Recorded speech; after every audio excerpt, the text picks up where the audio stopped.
Ny Zoma ary dia faly miarabantsika ihany koa izay ao amin'ny Facebook live amin'izao webinar androan'izao moa dia ivon'ny fankalazana ny andro natokana ho an'ny varika.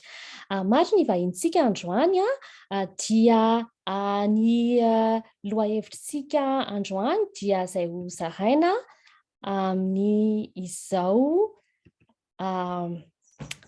aloha-hevitra izao dia ny hoe ireo fasarotana sy fanamby amin'ny fiarovana ny varika eto Madagasikara sy ny vahaolana tokony aroso.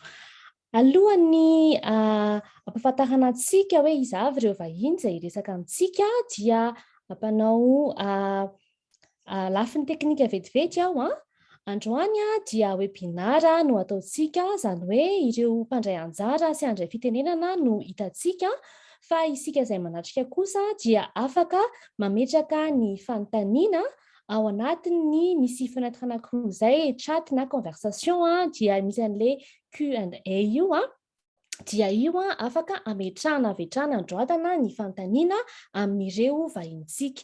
Ny vahiny dia afaka ihany koa mamaly avetrany ny fanontaniana ao anatin'io fenêtre kely anankiroa io. Ny fizotran'ny webinar dia toy izao.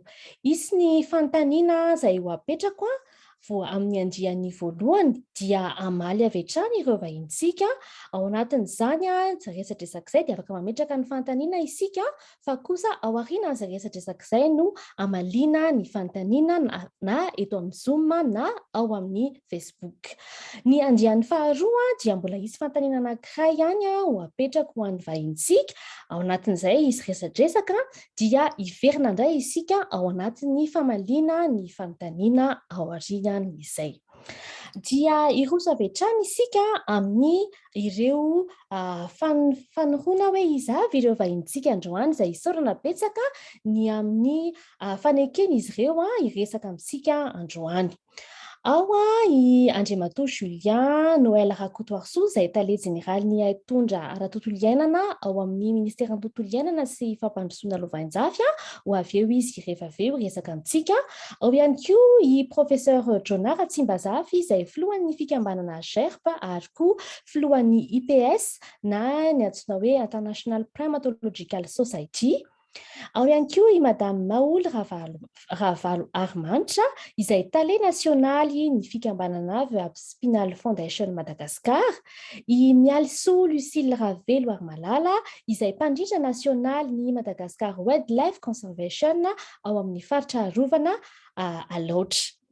Ary ao ihany koa i Andriamatoa Arsan Randrenasolo, biologiste izy ary avy ao amin'ny conservation internationale Madagascar, dia ho avy tsy ho ela ihany koa i madame Boudoumana Narasoloery izay filohan'ny fikambanana Association nationale des guides Ptarty nationale. Faly mandray ihany koa isika any Rio Herniaina izay izy ao anatin'ilay voasafidy top 100 Young African Conservation Leaders, mpandrindra ny tetikasa amin'ny fiarovana ny varika izy ary ho avy andray anjara fitenenana eto ihany koa ny filoha-mpitantana ny VOI ao Maromisa Andriamatoa Randrianantenaina Dolimon ao amin'ny faritra arovana Maromisa. Dia anomboka avetrany isika amin'ny fanontaniana izay apetrakintsika ho an'ireo vahintsika.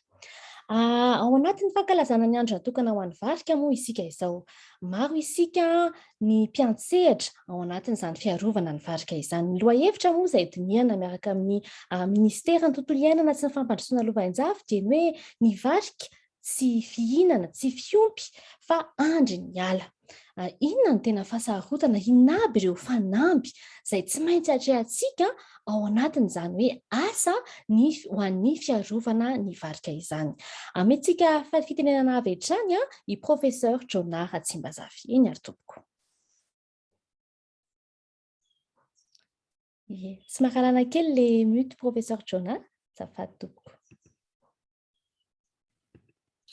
Efaly miarabantsika rehetra manaraka izao fandarana izao dia misaotra betsaka ny mpandrindra Ramatoa Dr CN Cordion sy ireo namana rehetra ny tontona fosin'andro namasaka dia miarabantsika rehetra any amin'izay rehetra misy antsika rehetra any manaraka izao fandarana izao voalohany indrindra fanontaniana zany de hoe inona avy ireo fahasarotana manoloana ny fiarovana amin'ny varika. Tsotra ny valiny, matoa sarotra le izy zany zay tsy tokony ho sarotra dia mazava ho azy fa ny tsy fahatsapahana, ny tsy fahatsapahany olona ma arena satria raha tsapan'le olona le izy fa arena sarobidy dia tsy ho potehany fa ho arovany.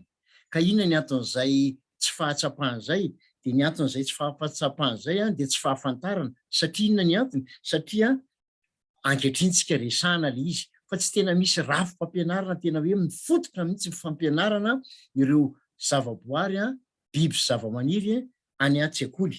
Ka rehefa tsy nampianarina zany de tsy misy tombam-bidy, tsy fantatra le izy de sarotra be ny vahiny ny mahafantatra an'le izy satria ny endry zareo tafiditra anatin'ny fianarana zaza mihitsy ny fahafantarana an'le zavatra eny antsoiny ny amerikana hoe connect to the nature, ampifandraisina amin'ny tontolo manodidina azy mihitsy le zaza. Eto amintsika tsy misy an'izany fa misy ny akoho fa sakafo, fa le biby zavamaniry zavaboary tsy de nianarina loatra. Io resaka fahantrana io mbola tafiditra ao anatiny akoho zany ny fahantrana, fa ny fahantrana ohatrany hoe manampy an'izay tsy fahafantarana zay tsy fahalalana zay. Ka le tena tsy fianarana an'le zavaboary le varika mihitsy zany ny tena olana lehibe voalohany indrindra any amin'ny fahazazan'le olona dia mitika miteny hoe zay nga babakoto ambanina le izy na rehefa fantatra azy fa tsy tsaroana intsony maharena an'le izy. Misy koa zany na de efa fantatra azy le lalàna namana angamba mbola nampy akoatran'ireo lalàna misy hoe biby voary reo fantatry ny olona ane zany, misy moa tena tsy mahafantatra mihitsy le itsy resahako fa iny olana be fa le lalàna misy fa le lalàna ny tsy ampiarina tsy mitovy ny saka eto de tsy pioky tsy mitovy ny saka sy ny lémuriens. Ny saka samy biby reo fa ny varika lémurien ny gidro de biby arena mampiavaka amin'ny Madagascar. Ka izay zavatra zany misy tompona andraikitra fa le tompona andraikitra koa ny endra indray tsy mahafantatra ny tena tombam-bidiny. Izy tompona andraikitra natao hoe olona ampiatra lalàna tokony tompona andraikitra mitantana an'izy reo zany rafitinina mbola iresaka moa reo namana hafa fa zay tsy fianarana tsy fahafantarana rehefa tsy nianarana de tsy fantatra dia rehefa tsy fantatra zany de tsy fantatra ny tombam-bidiny ny valeurany ary rehefa tsy fantatra ny valeurany de eo le fahantrana manampy an'izy dia tsy misy an'le sentiment d'appartenance atsiny hoe bibitsika eny tsika tsy mboatra ny anglisy hoe ny anglisy tonga de efa mahafantatra azafady tompoko io DG Julien ny antso io monsieur le DG manajanao andraso aro teneniko zany ny tompona andraikitra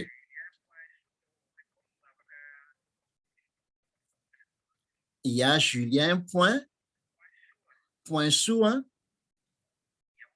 yahoo.com zay zany o tompoko ny DG no resaka amiko sao zay mail andefasana an'le izy Julien point sous yahoo.com. Eny tompoko voaray monsieur le DG saotra tompoko eny tompoko zafady ny DG ny antso teo iny de zay zany ngamba le izy fa de reo namana mbola hiteny any koa misaotra betsaka tompoko na me fitenenana zay zany azadiny mandefa ny DG ny teo Eny tompoko alefa ny ho an'ny monsieur le DG misaotra betsaka indrindra professeur Jona Ratsimbasafy ao anatin'izay ny voalohany indrindra zany de ny tsy fianarana sy ny tsy ananantsika an'izay sentiment d'appartenance zay. Ahoana kosa ny hevitrao madame Maoly Rahavaloarmanitra ao anatin'izay hoe inona ny fahasarotana atrehana eo anatrehan'le hoe mila arovantsika ny varika dao tompoko.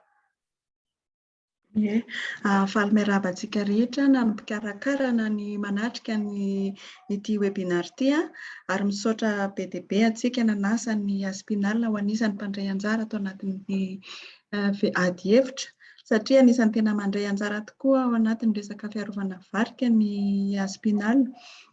Dia ny fahasarotana arak'izay voalazan'ny professeur zay hoe ao anatin'le tsy fahampian'ny fahalalana mihitsiny isika malagasy. Dia zay angamba ny eritreretiko hoe anisany mahatonga an'le hoe tsy manana sentiment d'appartenance tsy fantatritsika hoe ohatry ny ahoana ny lanjam-bidin'le arena anantsika. Eo moa zany iteny fotony mihitsy hoe sahirana le olona dia ohatrany hoe fahitany azy dia hoe zavatra mampime hoe biby ve ndeha ho arovana nefa ny inona amin'ny fiainanay marina io biby io. Tsy azo ny an-tsaina hoe raha ohatra ka misy fifandanjana ny zava-mananaina eto ambonin'ny tany dia raha ohatra misy raha esorinao amin'ireo dia misy fiantraikany amin'ny fiainanao na dia tsy izao dia izao. Ny anazy zany ny zavatra tsara ny fantany hoe miantraika amiko izao dia izao. Raha mamono varika dia maty ilay varika dia mety miatra aty amiko rehefa maty ilay varika. Izay ny fantany fa tsy fantany hoe ty izao dia izao ilay zavatra no mipoitra aminy fa rehefa mandeha ny andro mandeha ny fotoana dia iny amin'izay izay vao miverina amintsika ilay action nataontsika teo aloha teo. Izay zany mbola tena tsy tsapan'ny olona ray izay. Raha ndresaka eny fotony dia izay no anisany hoe fahasarotana lehibe indrindra. Dia ny faharoa manarak'izay indray ohatra ny zavatra misy aminay izao dia miara-miasa amin'ny ny vondron'olona ifotony manao asa fiarovana, manao fanitanana, manao fampianarana dia mitranga amin'izay ny olona rehefa avy eo satria ilay olona eny ifotony efa resy lahatra dia tamindray ilay mpiavy dia ilay mpiavy tsy te halala an'izay fa tonga izy tsy mitondra ininona fa hoe any anaty ala afaka misitraka an'izay zava-misy rehetra ao anatin'ilay ala tsy vidim-bola iny tsy mila mitondra vola zany satria olona sahirana izy ny tonga eo dia ny tanjona tiany hatongavana dia mba hahazo zavatra avy amin'ny vokatry ny ala mba volany dia mandra-pahazony an'izay nefany dia le varika indray lasa sakafo aloha raha ohatra hoe izy mitady volamena dia mandra-pahita ny volamena dia varika izay ao anaty ala hitany ao natao ny sakafo. Dia izay zany anisan'ny fahasarotana anankiray koa ampianarina zareo izy tsy ho avy aminao mihitsy ny andeha hanantona hoe misy fanentanana aty dia ho avy tokoa zahay. Ireo zany anisan'ny zavatra roa ngeza be hatrehana ao anatin'izay fiarovana ny varika izay amin'izao fotoana iresahantsika izao ankoatran'ilay tsindry madinika moa izany fa ohatran'ny fandripahana satria tsy hoe tsy voatery hoe ny famonoana varika fotsiny no olana fa ny fanimbana ny toerana fonenany ihany koa. Dia nefa iny koa anisan'ny be dia be mitavy ala, manao mitrandrakala, manao volamena satria ny olona manao volamena dia aripany miaraka aminy ny ala. Ireo zany ireo ny azo hitanay hoe fahasarotana indrindra aty amin'ny faritra iasanay amin'izao fotoana izao. Eny tompoko misaotra betsaka indrindra. Misaotra betsaka indrindra tena marina mihitsy zany misy hevitra ary anisan'ny tsindry resahana ihany koa zany ilay hoe fahatongavan'ny mpiavy efa eo ihany ny fanentanana ataontsika eny anivon'ireny toerana faritra iasantsika ireny fa ankoatran'ny hoe fanentanana izay atao dia misy ihany koa ilay tsy fahafantarany ny mpiavy angamba no ozy izy madama olo teo dia misaotra betsaka fa iverenantsika ihany koa izay resaka izay avy eo. Manao ahoana kosa any amin'ny faritra arovana ny loatra madame Mialsou Lucille, inona ny fahasarotana izay iainanareo amin'izany hoe fiarovana ny varika sy ny toeram-ponenana izay. Toeram-ponenana moa izay tena anisan'ny zava-dehibe ihany koa.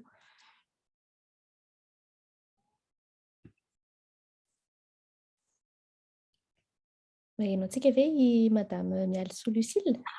Maheno anareo fa tsy fantatra maheno ve ianareo? Maheno tompoko. Faly miarabantsika rehetra izay manatrika izao live izao dia faly ihany koa ny mpikarakara natotosa izao hetsika izao. Ny any amin'ny faritra rovana lakaloatra ny tena fanamby dia ilay izy hoe faritra rovana lakaloatra atao hoe toerana famokarana vary zany hoe ny vary ny tena zava-dehibe amin'ny mponina ny fotony. Arak'izay dia tena fanamby lehibe tokoa ny fiarovana ny varika any an-toerana izany hoe ny bandro satria ny olona moa dia milaza mihitsy hoe ny bandro ve no ambony noho ny olombelona ka izay ny tena olana. Arak'izay dia ny tena fahatongavan-tsaina ny olona zany amin'ilay hoe marena voajanahary io varika io ny tena zava-dehibe ka tena anatin'ny tena ady mafana ny any loatra amin'izao fotoana izao satria tsy mitsaha mitombo ny famadihana io zetra io tanimbary ka tandin-doza tanteraka ny bandro. Ary tena raha ny totanisa moa amin'izao dia efa tena mihena be mihitsy ny faritra rovana. Raha ohatra hoe 43 zany 43,000 hektara no eritreretana azy teo amin'ny nanomezana anazy ny décret définitif amin'izao fotoana izao efa eo amin'ny 39,000 hektara eo angamba sisa tavela ka izay tena olana indrindra any amin'ny faritra rovana lakaloatra. Manao ny antsy zavatra ihany koa ny ny ireo tompona ndraiky ny isa-tsokajiny any an-toerana fa mbola atao hoe eo an-dalany, mbola atao hoe tsy tafita ny tena fiarovana ilay izy. Misaotra tompoko. Ya, misaotra betsaka indrindra Madame Also Lucille amin'izay fandraisam-pitenenana amin'izay, dia voa anisan'ny zavatra tena enjana ihany koa izany dia tena miaina mihitsiny ny toeram-ponenan'ny varika, dia anisan'ny tena miatra ihany koa izany tsindry izany ho an'ireo bandro. Arak'izay voalazanao teo izay. Manao ahoana kosa ny any amin'ny faritra iasana ny iasanao Andriamatoa Arsan Andrenasolo any amin'ny conservation internationale, inona no fanamby ny fahasarotana? Ie, mare sika? Eny tompoko mare. Misaotra betsaka ny fanasana aloha ny anatrika an'ity fivoriana mahafinaritra ity. Dia miafaly miaraba ny ekipa rehetrarehetra na ny ato amin'ny paneliste izany na ny mpandray anjara. Ary Andrenasolo miasa ao anatin'ny ankehitriny miasa ao anatin'ny corridor ankineny Zamena, misy faritra anankiroa moa izany hoe faritra Laotra Mangoro sy faritra Atsinanana. Fa miasa ihany koa izay ny amin'ny ao anatin'ny COFAV misy région anankidimy teo aloha fa lasa enina izao. Ie, fiarovana ny varika no aloha hevitra diniantsika eto dia miteny foana izay zany mba fomba fiteniko foana rehefa miresaka amin'ilay namana any an-kianja hoe tsy adala ry zalahy ireo fa miaro ny varika izy mody hoe mivarika ny arovany fa ny tena ataony miaro le tontolo hipetrahan'ny varika, kanefa ny tontolo hipetrahan'ny varika io dia mifandraika amin'ny fiainan'olombelona satria ala miteraka rano ala miteraka rivotra madio jereo ange manjo antsika amin'izao fotoana ny fahasarotan'ny resaka rano problème amin'ny resaka électricité 5 taona lasa 5 taona lasa 7 taona lasa nisy ny fandropahana faobe ny resaka ala teto amintsika, anisan'izany du côté anandekaleka zany miseho amintsika. Iverina amin'le fanontaniana teo hoe inona ny fahasarotana miseho eo amin'ny fiarovana ny varika. Efa betsaka moa ny tantarain'ny namana teo fa mbola misy ihany koa no tantarain'ny namana hafa. Za angamba ny raha miseho eny an-kianja manokana eny amin'ny toerana isako sy arahan'ireo mpiara-miasa amin'ny VOI dia misy anankitelo lehibe zany angamba no mety manjoa antsika any efa tsy mampaninona zarainy eto any an-tsahany rehefa mandeha any dia mahita. Za zany mahita hoe masoko mahita nefa ny efa lazaina nefa ny hoe tsy misy permis mivoaka amin'izao, permis d'exploitation forestière. Fa za du côté Ananjama, Andranobola, Ambalarondriny dia mahita hazo madrie isa-maraina mifanena amin'ireny mpitondra hazo ireny. Ny tena moa ONG ny tena association hafa tsy manana ny atao hoe fonction régalienne hafa izay. Fa dia mahita zany ny tena dia mitatitra ny tena mitatitra miaraka amin'ireo vondron'olona fotony izay mena fahefana. Betsaka zany izay resaka hoe fanondranana hazo antsokosoko izay. Dia mandeha ilay tantara miaraka miasa amin'ny brigade mixte. Napetraka ilay tatitra zany hoe iny misy hazo tratra saisie dia ny magaga nefany miakatra tribonaly votsitra indray ilay olona. Dikan'izay ireo mpiara-miasa amintsika, ireo VOI mpiara-miasa amintsika dia mitaraina zareo miraviravy tanana zareo hoe ory zalahy tsika ity manakory tsara be fa ireo olona nanao heloka angeta votsitra dia asaina mamboly azo izy 30 fototra efa 70 fototra mena sary symbolika zany izy dia votsitra. Zay zany ny olana faharoa miseho eny aminay any amin'ny sur-terrain zany resahako eo.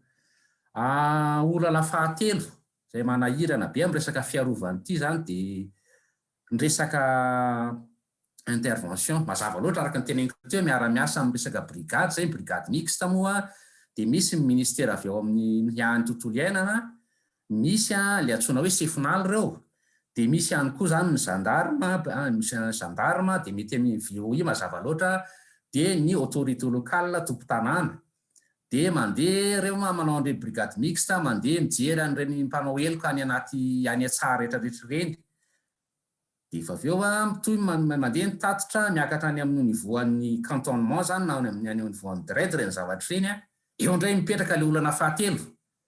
Misy ilay intervention an'ny raha du côté anay ny resahako, reny colonel général Begalony reny any amin'ny faritra andrefa Tandavanalankazy. Ary raha ty amin'ny ouest indray ny resantsika, misy ireo olom-boafidy izay manao intervention au niveau an'ireny autorité au niveau an'ny cantonnement na ny DRED reny. Zany dia ohatrany hoe l'effort, misy l'effort nataontsika ho fiarovana ny varika, dia nefany lasa ohatrany hoe miasa vetsika sa tsy miasa, ohatrany hitany olona hoe tsy miasa zany tsika rehefa misy an'ireny zavatra ireny, hoe manara-maso ve reny patrouille reny, miasa ve reny association reny, voakina nge reny ONG reny hoe tsy miasa e. Nefa n'izany raha ny zavatra miseho. Anankitelo fotsiny ireo resahako anareo fa betsaka le izy mino fa mbola hiteny eo ny namana sasany. Sotra e. Ia, misaotra betsaka indrindra Arsan amin'izay fandraisam-pitenenana izay. Dia misy tsindry hafa miseho indray, ny fampiarana ny lalàna zany izay araky ny lazainy azo teo, ampiarana ny lalàna fa maro be ihany koa ireo zavatra tranga manodidina an'izay, dia mbola anisan'ny fasarotana lehibe ihany koa izay. Mety tsy misy tsony zany ny toeram-ponenana ny varika. Misy ny tsindro an'ny varika, manahoana kosa ary zany ny zavatra atrehanareo mpitarity nasionaly amin'izay eo anatrehany, zany hoe ny anareo ny toeram-ponenana ny varika sy ny varika nefa no anisan'ny tena antony iasana tompoko. Dia manahoana kosa mikasika an'izay Madame Botomanana Rasolihery iny ary tompoko. Alana kely le mute azafady Madame Boto. Le menamena kely ao ambany le zay maheno eny tompoko Maria. Miarabanareo rehetrarehetra, ny mpandray anjara sy ny mpanatrika rehetra. Eny tena mampalahelo ny mahazo antsika amin'izao fotoana izao amin'le hoe mahazo tsindry rehetrarehetra, ny aviaza sy ny aviaza mahazo daholo. Ny asanay moa zany mpitaridia dia mazava ho azy mipanatanteraka zany izahay an'ireny ina moa filazan'izany voyage fidin'ny ny mpizahatany zany. Mazava ho azy mandoha vola be reny olo reny ary Madagascar nefa dia anisany tena attraction voalohany angamba ny resaka biodiversité. Ao anatin'izany ny varika mazava ho azy satria tsika tena manan-karena amin'io. Ny mampalahelo anefa dia izao hita tsapa mihitsy fa mihena efa tao anatin'ny sehatry ny fizahantany efa 20 taona mahery. Tena mihena zany hoe mihasarotra ny fahitana an'ireny varika ireny. Mahasamihafa antsika manko dia izao, misy ny varika any an-dafy fa jerena any amin'izao, fa ny olona tena tonga aty zany dia tena hijery azy ao amin'ny tontolo iainany, eo amin'ny toeram-ponenany.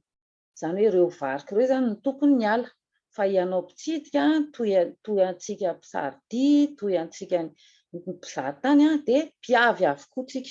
Zany hoe manaraka ny lalàna izay apetraka ry zareo, na te hipotra izy dia mipotra, te hatory izy dia matory, ohatr'izay. Dia sarotra le izy amin'izao satria mazava ho azy tsapantsika rehetrarehetra fa rehefa mainy fonenan'ireny varika ireny dia tsy hisy intsony izy ary tena efa mihena.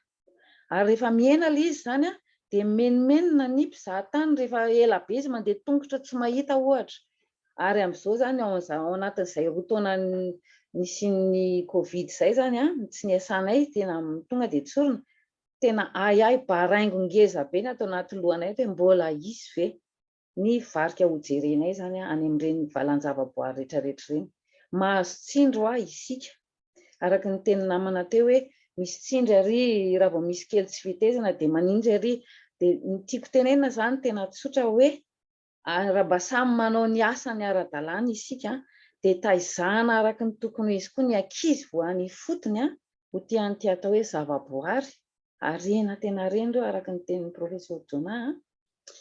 Dia ataoko angamba fa misy fiantraikany lehibe eo amintsika ary ihany koa ny fahatsapahantsika tena zany anao any resaka volontariat sy bénévolat eo tsy voatery hoe vola foana io fiainana io fa tena mirotsaka atsitrapo ohatran'ireny be dia be moa mipilatsaka atsitrapo zany reny olona avy any ivelany reny eto Madagasikara eo amin'ny resaka voary io foana ny resahako fa maninona tsika no vitsy misy isika fa vitsy dia ao mihitsy zany le fanontaniana mipetraka hoe aiza ho aiza no tetikady na ny tetipaika ho jerena amin'izay lafin'izay zany mba ho tonga zany hoe ho sensible kokoa zany tsika amin'ny arenantsika izay ngamba ny tena feny azoko lazaina mialatsiny tompoko mety mihoatra kely le fotoana fa betsaka ny zavatra ho lazaina misaotra tompoko.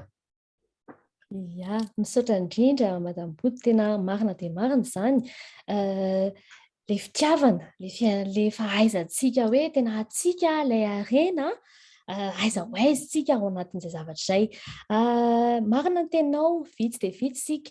Efa misy any anefa ny ireo ataontsika hoe tanora ho avy ny firenena miasa ao anatin'izany fiarovana ny varika izany. Anisan'izany andriamatoa Rio Heriniaina, enonao daholo ireo fasahotana rehetra izay efa tenenin'ny mpiantsehatra. Ianao tafiditra ao anatin'ilay hoe conservation leaders anatin'ilay top 100 mba hazarao aminay kosa ireo fasahotana na mety hoe challenge zany izay hitanao satria ianao efa ao anatin'ilay fandrindrana ny tetikasa ny fiarovana ny varika mihitsy ndao ary. Are maheno ve zafady? Eny tompoko, maheno. Mamerina ny fiarabana ary miarahaba antsika rehetra panelista izay manaraka ny izao webinaire izao. Maro efa voaresaka teo le challenge fa misy teboka roana telo zany tiako avotra amin'le challenge. Ny voalohany dia le hoe tsy fahafantarana le valeur. Zay mantsy le resaka teo hoe arena ve le valeur mihitsy, misy valeur aminao ve, misy valeur amintsika ve le varika. Raha amin'ny any avahatra moa dia akoho zay lazany anazy moa ve misy valeur. Fa raha mbola tsy tsapantsika zany ny valeur an'iny dia mbola afaka foana manimba ny ala, afaka tsy ataontsika manan-danja eo amin'ny fiainantsika izy. Zay anisan'ny ngeda be zay dia misarika anatin'izay le esprit d'appartenance efa voaresaka teo hoe mahasaro-piaro mihitsy sarotiny. Rehefa mbola tsy anantsika izay dia potika foana ny ala, ho lany tamingana ny varika izay anantsika. Izay zany isan'ny challenge ngeda be dia manamafy le teny arson teo any amin'le resaka ambonimbony indray le resaka eto zany le resaka corruption, intervention an'ireo mpanao politika isan-karazany, ireo olon-dehibe amin'ny faritra, iny koa zany na miezaka tonininy ary isika nefa mbola misy antsoataroby milatsaka, misy SMS tonga hoe avy alao io inona moa ny afaka ataonao. Zany zavatra misy zany. Eny fotony miara-miasa amin'ny voron'ny fotony koa eritrereto hoe misy président-na VOI menacena samy eo fotony ihany hoe fa ahoana ianao no saro-piaro amin'io, avy alao io hovonoinay ny vady aman-janaka ao. Misy zany zavatra zany ary misy miala trano mihitsy iren'olona mpiana tolo ihany mandositra. Ka zay ny challenge. Dia ny anankiray ngeda be koa zany teboka farany satria maro moa zany mbola resaka eo dia ity resaka fifindramonina ity satria za dia anisan'ny mandeha matetika mahita ny tontolo any ambanivohitra zany ary mivezivezy. Io zany dia tena anisan'ny challenge ngeda be ho an'ny conservation eto Madagascar satria isika dia mbola tsy manana politika mazava an'io resaka fifindramonina io. Tsy dia misy loatra ny contrôle hoe ny bokim-bahiny mireny olona tonga reny ve mitondra karampamonjara-dalàna voasoratra ve reny miala ny faritra iangany sy hoe rehefa tonga ety amin'ny faritra izay atongavany reny loha reny satria malalaka ny vezivezena eto Madagasikar fa tokony hisy contrôle ary zany zavatra zany tokony hisy politika mihitsy zany ny resaka hoe migration ary interministériel ministère maromaro tokony hiaraka hamoaka an'izany zavatra zany satria anisan'ny tena fasarotana challenge ngeda be izay efa iainantsika io ary mbola iainantsika io anatin'ny taona ho avy raha tsy mandray andraikitra aingana zany isika. Ia, misaotra betsaka indrindra io tena ao anatin'izay mihitsy ny isika zao hiresaka an'izay tsika mino fa maro ihany koa ny fantaniana izay apetraky n'ireo mpanatrika amin'izao fotoana. Marina dia marina ny teninao fa n'ilay hoe valeur ho antsika tena manana valeur aiza ho aiza hatraiza ilay valeur araka ny teninao an'ilay harenantsika izay hoe varika harenantsika. Hiresaka ihany koa tsika araka ny teninao ilay fifindra-monina teo izay fa tsapa dia tsapa mihitsy fa anisan'ny tena tsindry lehibe izay atrehantsika ihany koa anatin'ilay fiarovana ny varika sy ny toeram-ponenany. Hiditra amin'izay resaka fantaniana izay tsika inoko fa efa maromaro ny fantaniana izay tiany ireo mpanatrika eto amin'ny Zoma sy any amin'ny Facebook dia ameko fitenenana misy mba ahafahany mametraka ireo fantaniana alefantsika angamba ny fantaniana ohatra hoe fantaniana 5 voalohany atao amin'ny Zoma dia jerevantsika ny fomba hoe iza no amaly an'izay fantaniana izay. Tao ary misy. Mamerina ny arahabantsika rehetra izay atao amin'ny Zoma sy ireo izay mpanaraka Facebook live. Mahafinaritra rehefa maromaro fantaniana voaray ato asesiko ny 5 voalohany angambany dia mandray ny avy amin'ny Facebook indray isika. Fantaniana voalohany avy amin'ny mpandrianjara hoe fa ahoana mbola misy ny mihaza varika ve, mbola misy ve ny mihaza varika nefa efa tafiditra amin'ny fahatrarovana ry zareo. Fantaniana faharoa avy amin'ny Roger Pascal Andrianasy naomby ve ny tetikasa nampiasaina hatramin'izay nampiasaina arovana ny varika sa mila manova paikady. Misy fantaniana fahatelo avy amin'ny Ramaromanana aiza ho aiza tompoko ny fanatanterahana ilay paikady slaminasa Lemurs of Madagascar strategy for the conservation 2013-2016 efa nisy paikady hafa ve tao aorianan'io, nisy paikady tanteraka vita ihany ve. Fantaniana fahaefatra inona ny lesika lehibe indrindra tsy ahafahana miaro ny varika raha ho anareo manam-pahaizana manokana momba ny varika. Inona tompoko ny vahaolana sa efa tsy misy vahaolana intsony. Fantaniana fahany ampy ve ny communication sy fampianarana ity ny varika ho an'ny vahoaka malagasy indrindra ho an'ireo décideur indrindra ny mpanao politika eto amintsika sa mahafantatra ihany ianareo fa resin'ny vola. Izay angamba ny fantaniana 5 voalohany. Ia, misaotra betsaka misy amaly ireo fantaniana angamba ny isika panelista dia afentsika handray ny fantaniana amin'ny Facebook indray.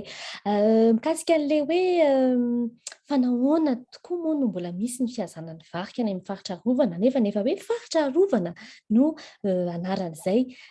Iza amintsika no izay ao anatin'ny hoe miasa anatin'ny faritra rovana no mba afaka mamaly an'izay? Afaka mamaly ve ohatra Monsieur Arsan na Maoul na Lucille na Rio?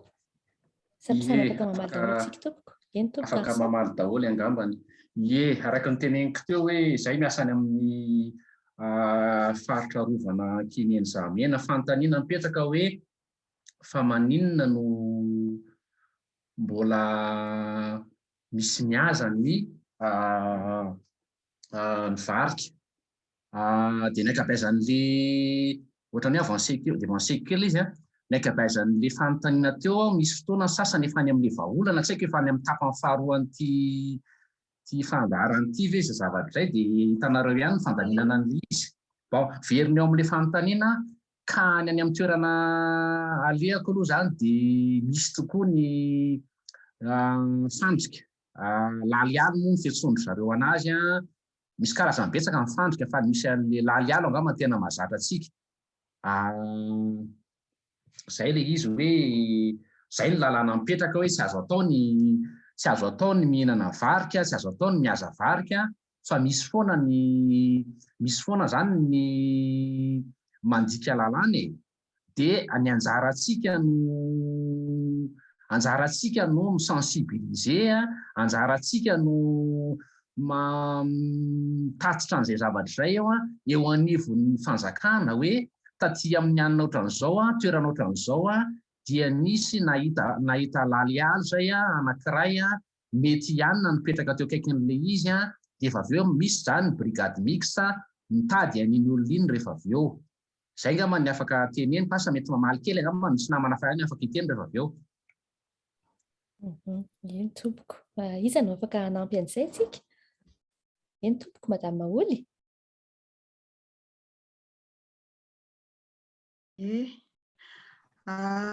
Manakolazaina kely amin'izay satria tena nisy mihitsiny tranga anankiray tao anatin'ilay VOI.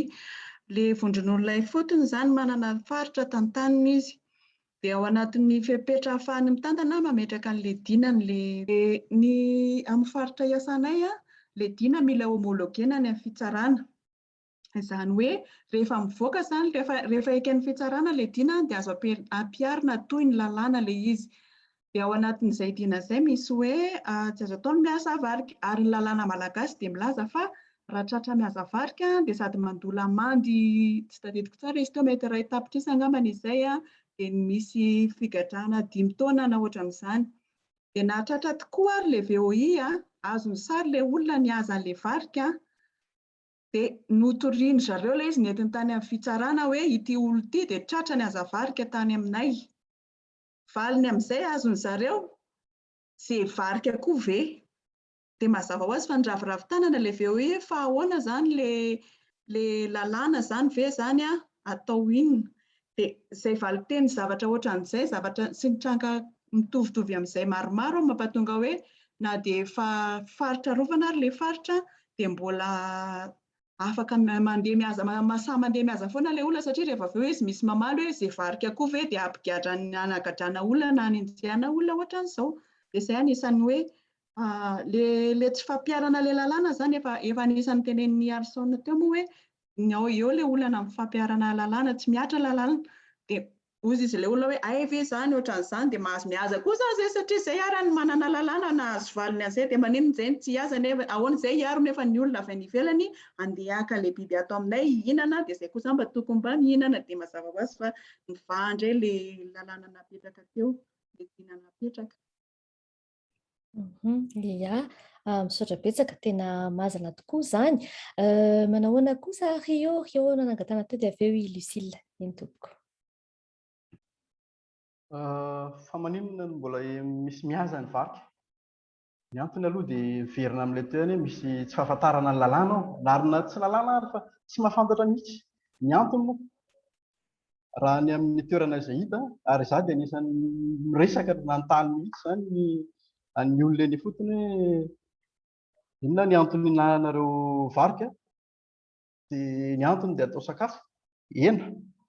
Satria izahay dia tsy mahatakatra hen'omby ohatra na henan-kisoa dia mandeha mihaza izahay, ary izany rehetra izany efa hita atao anatina article scientifique maromaro. Dia izany zany nisan'ilay antony mahatonga an'ilay olona mihaza tsy mahafantatra. Eo koa mifandray amin'ilay teny tamin'ny voalohany teo fahantrana eny amin'ny tontolo ambanivohitra eny amin'ny amoron'ny ala eny zany misy.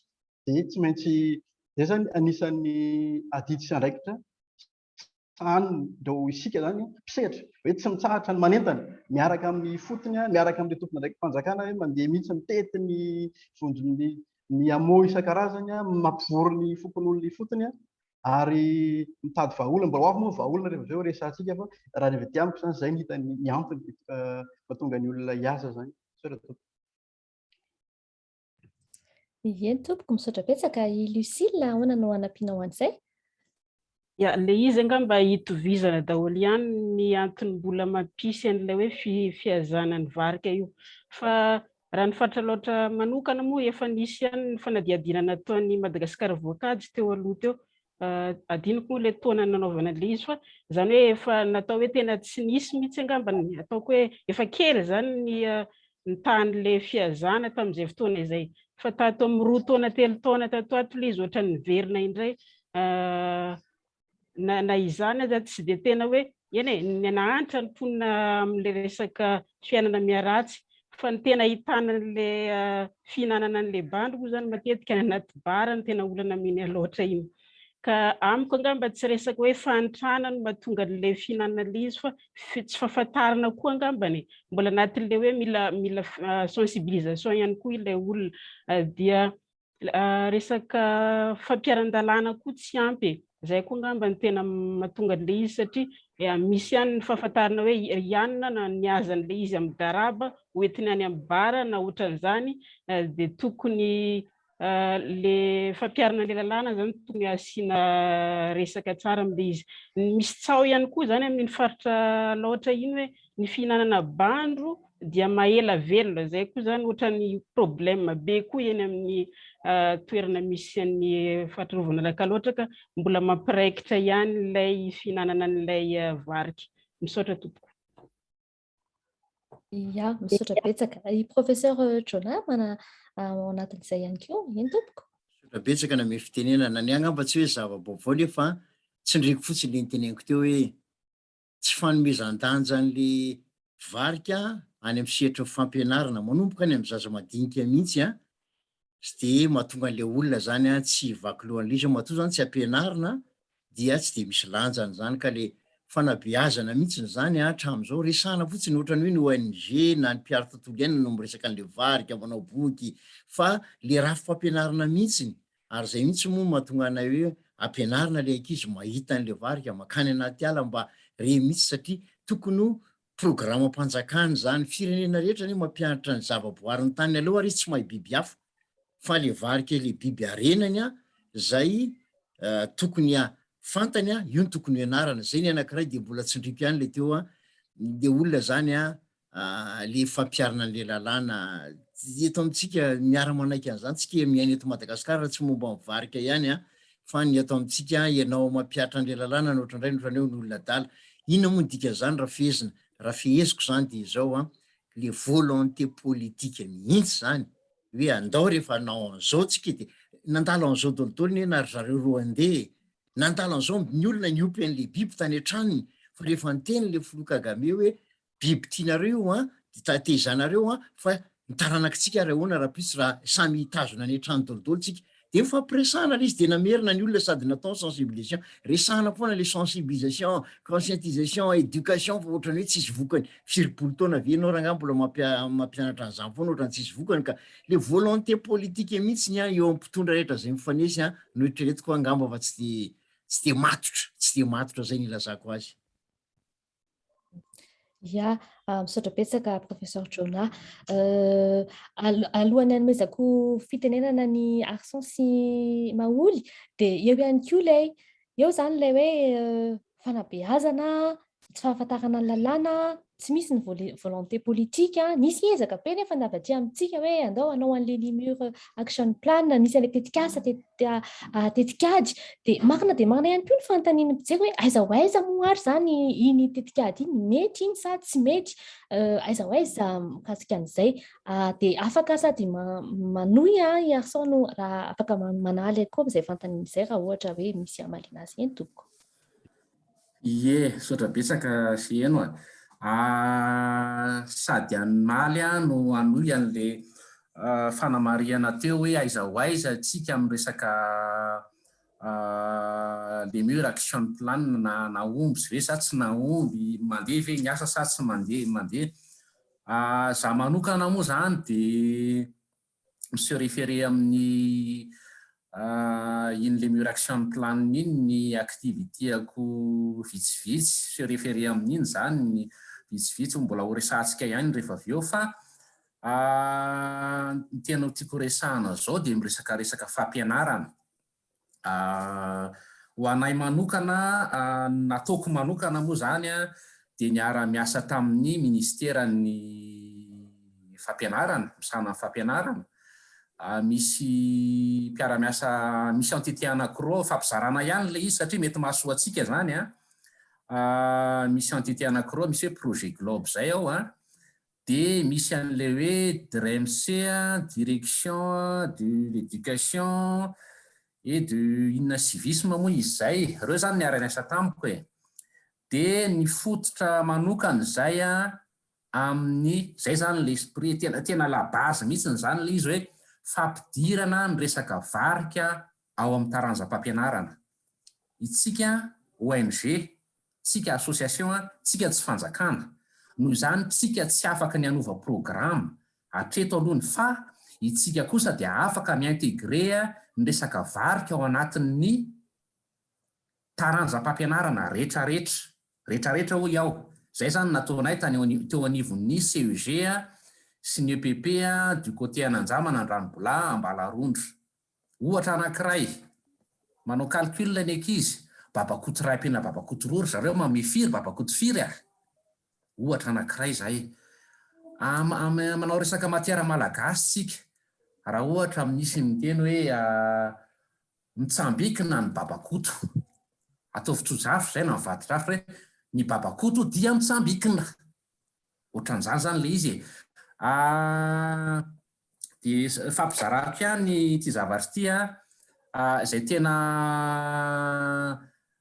tsy fantatro hoe atraiza le izy fa fampiresaka amin'izareo ministère ireo za dia hoe misy ilay fanovana programme mpampianarana. Izay raha ny tena izy dia mifototra indrindra amin'ireo arena voajanahary any amin'ilay toerana misy an'ilay ankizy. Miverina amin'izay foana zany. Bon, inona ny babakoto misy any amin'ny toerana misy anazy, tsisy éléphant aloha ny any, tsisy baleine any, fa misy varika 12, karazany 12, kotena, likosy, varika mena sy ny karazany haitsika daholo zany. Ireny zany no etanina foana le ankizy, mpampianatra plutôt, mpampianatra sy ny ankizy izay antenaina hoe hitatrany amin'ny ray aman-dreny rehefa avy eo. Zay zany no eritreretiko hoe anisan'ny zavatra tsara ihany zany fampizarana, mety mahasoa ny hafa. Misaotra tompoko. Ya, misaotra betsaka tompoko. Madame Maoly, misy anampianan'izay ianao aiza ho aiza antsika amin'ilay tetikady na tetikasa izay efa natao tao anatin'ilay Lemur Action Plan ahoana ny mikasika an'izay? Mahakasika le paikady entina iarovana ny varika eto Madagasikara, iny mihitsiny no fototra iangan'ny ho anay manokana tsy na ny asa iasanay dia ny atombohana moa zany dia tena hoe mahakasika ny fiarovana ny varika miaraka amin'ny mpiara-miombona antoka na avy eto Madagasikara na avy any ivelany. Dia ao anatin'izay fiarahana miombona antoka izay dia iny zany no ohatrany hoe fototra iangana amin'izay zavatra rehetra atao, fa tsy hoe te hanaonao kely an'izao fotsiny izay dia manaonao zavatra kely tsy na manaonao zavatra kely roa, fa izay voarakitra ao anatin'iny no ampiarina. Ary ao anatin'ny tamin'ny 2018 angamba raha tsy diso efa nanomboka efa nisy fanaovana jeritodika ny asa vita dia efa mino fa efa atsoatsin-dray ny fanavaozana n'iny action plan iny. Satria efa niara-nidinika tao daholo ny olona rehetra misehatra mahakasika ny varika, efa maro napiara misy le SOS Lemur Fund, SOS Lemur izay manome anisany manosika ny fampiarana le paikady iny zany dia iny manome tantsoroka ny olona rehetra miasa amin'ny fiarovana ny lémurien. Dia izy koa no anisany hoe manosika an'le fanaovana tombanezaka ny asa vita tao anatin'izay le feom-potoana namena izay, dia mino fa efa ivoaka indray ny action plan manaraka tsy ho atsy tsy ho ela. Fa misy fiantraikany tokoa ilay izy, misy asa, misy hoe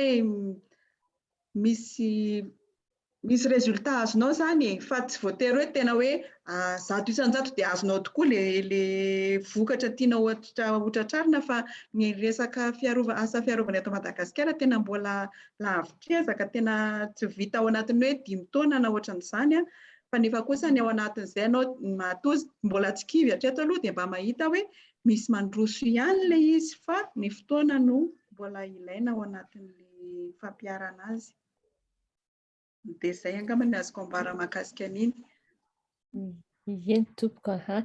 Mentsika fitenenana professeur Jona dia avy eo tsika angamba ny andrayan'ny monsieur Julien Rakotorso fa mino fa efa ao izy tompoko. Tsy lava ny teniko satria ny tenako dia anisan'ny nanoratra an'le stratégie ny Lemur Action Plan iny. Ny atao anatin'iny dia hoe ahoana ny fomba iarovana dia fantarina zany isaky mifaritra mihitsy isaky le airport de jeu inona ny takiny le toerana, satria ho an'ny faritra sasany zao dia momba ny fampiroboroboina ny fizahantany no fomba entina fanatsarana vilitenim-ponina sy rovana an'le varika ao amin'le toerana fa mifaritra sasany tsy ny fizahantany fa zavatra hafa tafiditra anatiny ny fanatsarana ny fambolena, fiompiana, ny fizahantany ho azy toerana afaka anao fizahantany ka le izy ngamba azoko tsara ny tian'le olona nametraka ny fanontaniana teo satria mety mahita an'izao doro-tanety zavatra mirehitra ngamba tsy de avy amin'ny le action plan na tonga andreny fa le action plan kosa nametraka paikady zay karazana document angatahana famatsim-bola hoe efa misy an'ity document ty tompoko efa vony zay retino azo atao ato amin'ity faritra ato ty zay ny tanjony anankiray an'le mur action plan fa de raha misy alala izy de aveo rehefa manana ny anao anaiany manombo ohatra ny faritra faravangana reto aby le zavatra azo atao any satria ny expert amteny azany fambolena ny fizahantany zao etsiletsila de zay momba an'izy iny fa araka ny teny namana rehetra teo miresaka mihitsy zao le murs eto moa de araharotiko fa le 4e édition ny Lemurs of Madagascar de eritreretina ivoaka amin'ny faran'ity taona ty na fiandohan'ny taona amin'ny heritaona sora tompoko. Ya, misaotra indrindra tompoko. Mahafaly antsika ny mandray an'i Monsieur Julien Coutorceau mino fa ao izy talety général ny aitondra ao amin'ny aitondra raha tontolo iainana ao amin'ny ministera ny tontolo iainana sy ny fampandrosoana lovain-jafy. Miarabanao tompoko afaka alana le mute dia miarabanao inda kosa ny fantaniana zany de hoe ianao avy ao amin'ny ministera ny tontolo iainana sy ny fampandrosoana lovain-jafy inona avy ireo ataontsika hoe efa tetikasa ihany koa izay atao ao anivon'ny ministera fa inona kosa ny fasarotana eo anatrehan'le hoe mila miaro ny varika renantsika isika. Indrindra nameny fitenenana dia faly miaraba ny rehetrarehetra izay manaraka izao fizarazarana ao anatin'ny ankalazana ny andro natokana ho an'ny varika izao. Le resaka teo nafinaritra le izy tsy nahitana ny fomba fijeriny tsirairay amin'ny resaka hoe fiarovana ny varika ity. Ho an'ny ministera manokana zany zao rehefa miresaka hoe karazanaina, resaka zavamaniry na resaka biby dia misy zany ny fanavaozana ny fomba fitantanana ny ny faritra arovana ireny. Izany hoe ao anatin'izay ny varika fa ezahana mba hojerevana amin'ny ankapobeny fa tsy ny varika irery. Tsotra ny anton'ilay izy satria ao anatin'ny fomba fijery vaovao io raha mijeritsika raha ohatra hoe tsindry mahazo an'ireny karazanaina ireny dia matetika dia avy amin'ny mponina manodidina an'ireny faritra ireny. Efa be da inona toy ny voalaza teo ao anatin'izany tsy fahampiana miresaka tsika ohatra resaka protéine animal rehefa tsy misy dia ny varika ny akaiky indrindra ho an'ny mponina eny fotony. Ankoatran'izay misy ihany koa ireo fanombana n'ireny toerana ireny alana ireny izay manimba ny fonenan'ny varika araka ny fantatsika.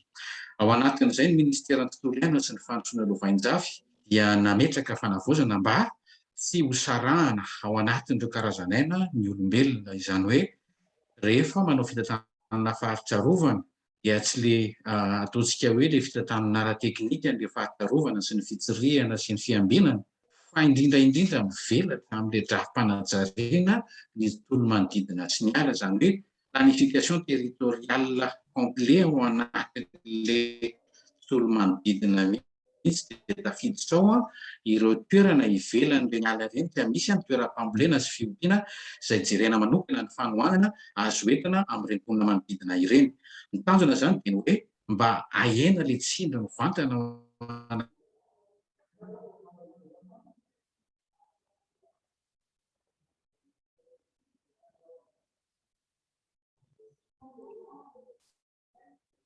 Somary tapaka kely Monsieur Julien.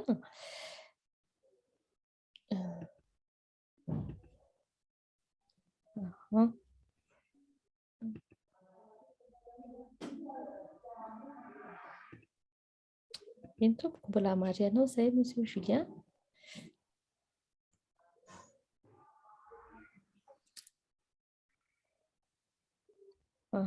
Ya, mandra-piveriny Monsieur Julien dia ano ihany tsika aloha an'ilay efa manomboka miditra amin'ny vahaolana tsika raha jerenareo raha helinareo tsara ny fandehan'ny resaka dia hoe efa ampianarana aloha voalohany izay efa anisan'ny resahan'ny arsan teo eo ihany koa ny efa ny resahan'ny monsieur Julien ihany koa mahatale généraly azy ao anivon'ny ministera hoe misy fanavaozana ny fomba fitantanana inona no vahaolana hafa ankoatran'izay, inona ny vahaolana ohatra mikasika an'ilay hoe lalàna, fampiarana lalàna. Nisy fantanina ihany koa teo izay hoe aiza ny communication ataontsika, sao dia tsika samitsika avy manao communication fa tsy miampita ve le izy. Iza no afaka anomboka an'izay atombokantsika zany amin'ilay hoe vahaolana amin'izay no resahantsika izay efa resahantsika teo ihany moa izay. Iza no andray fitenenana voalohany tompoko? Eny tompoko garçon. Ie, miditra amin'ny resaka vahaolana tsika maromaro aloha ireo olana napetraka sika teo. Mino aho fa nareo mpikarakara tsy maintsy amerina déchiffrer kely an'ireny hoe firy zany le olana teo dia ho ampiasaina izy ireny. Dia vahaolana no ezahako atolotra par rapport an'ireo olana mipetraka maromaro teo zany avy aty amiko aloha no mapetraka ny vahaolana. Any avy aty aminay conservation internationale. Zay moa dia nisy fotoana nahazo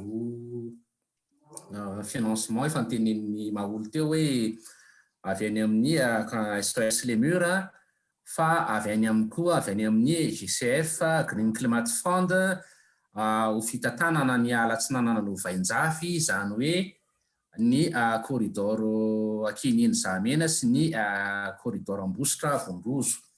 Dia vahaolana voalohany ny teneniko teo hoe efa voaresantsika teo resaka fampianarana, tsy amerina nazava n'inona angambany afa manjatra sady tsisy tantarahiny sasany antsony fa ny zavatra mbola atao ary tohizana zany alohany dia ny asa fisafoana.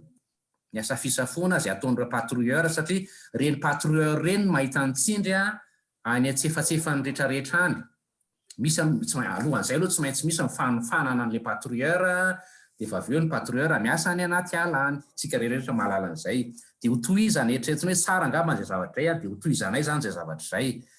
Voateny teo ihany koa ny resaka VOI. Ny VOI moa zany dia nahazo ny fampitantanana avy any amin'ny ministera miany tontolo iainana. Dia manana andraikitra izy ireny isahana any amin'ny toerana izay tantanany, tsy haiko misy 500 hectares, 1000 hectares, tsy fantatro 2000 hectares na ohatran'izay. Dia mbola tohizana ihany koa zany izay fiara-miasa amin'ny VOI. Fa ny voatentsika teo ihany koa matetitetika ny resaka hoe protéine. Ny protéine, ny varika ny protéine vetivety dia hitan'ny protéine sauvage no tiako tenenina, vetivety dia hitan'ny olona any ankoatran'ny trondro. Dia fiara-miasa amin'ny SOS Lemur sy ny Green Climate Fund alatsinanana no vainjafy dia nieritreritra izay hoe tsara raha ampiana ireo mponina manodidina ny alarovana amin'ny resaka fanatsarana ny velotena. Misy etape be dia be moa zany le izy fa tsy maintsy miditra fikambanana, misy ihany koa nefa VOI ao anatin'ireo toeran'ireo dia ny safidianay zany dia misy karazany anankiroa dia ny volofihinana tahaka ny tsaramaso, voanjo, sakaitany, vary. Dia misy ihany koa ireo volo-maharitra tahaka ny jorofo, lavanila, kafe.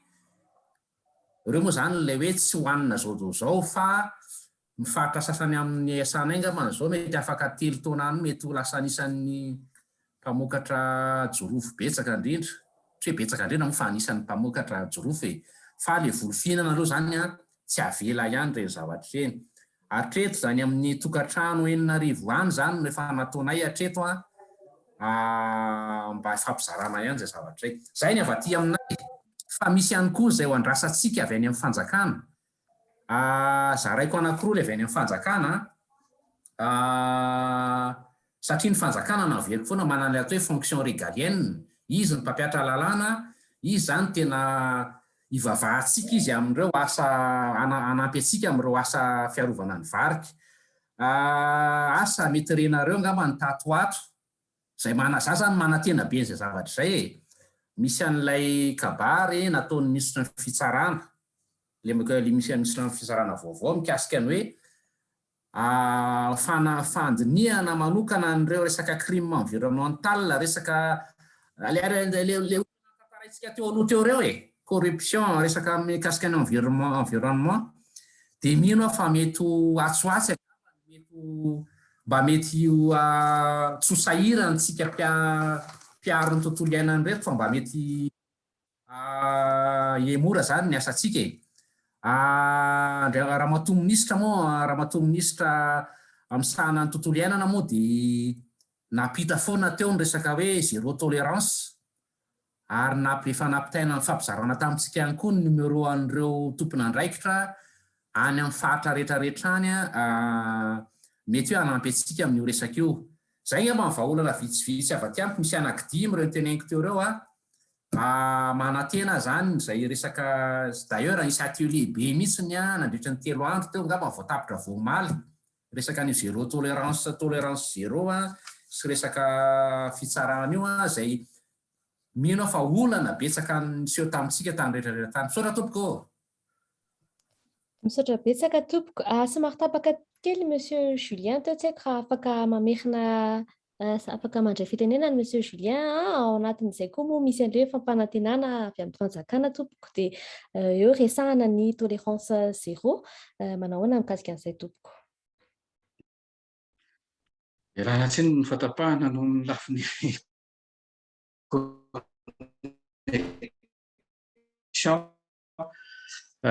tao anaty eo amin'ny lafiny fitatrianana reny faritra rovana reny dia tsara mihitsy ilay nampatsiavana teo ilay misy an'ilay hoe fonction régalienne n'État teo iny zavatra iny zany no anisany hoe nieritreretina hoe fijerena ny lafiny sosialy sy ara-ekonomika an'ilay mponina le tanjona amin'ilay fanavaozana dia no hoe mba tsy hiatehatra lava amin'ny fampiasana amin'ny vatana ny arena voajanahary ilay olona satria izay no mahatonga azy manao an'ireny asa fihazana ireny.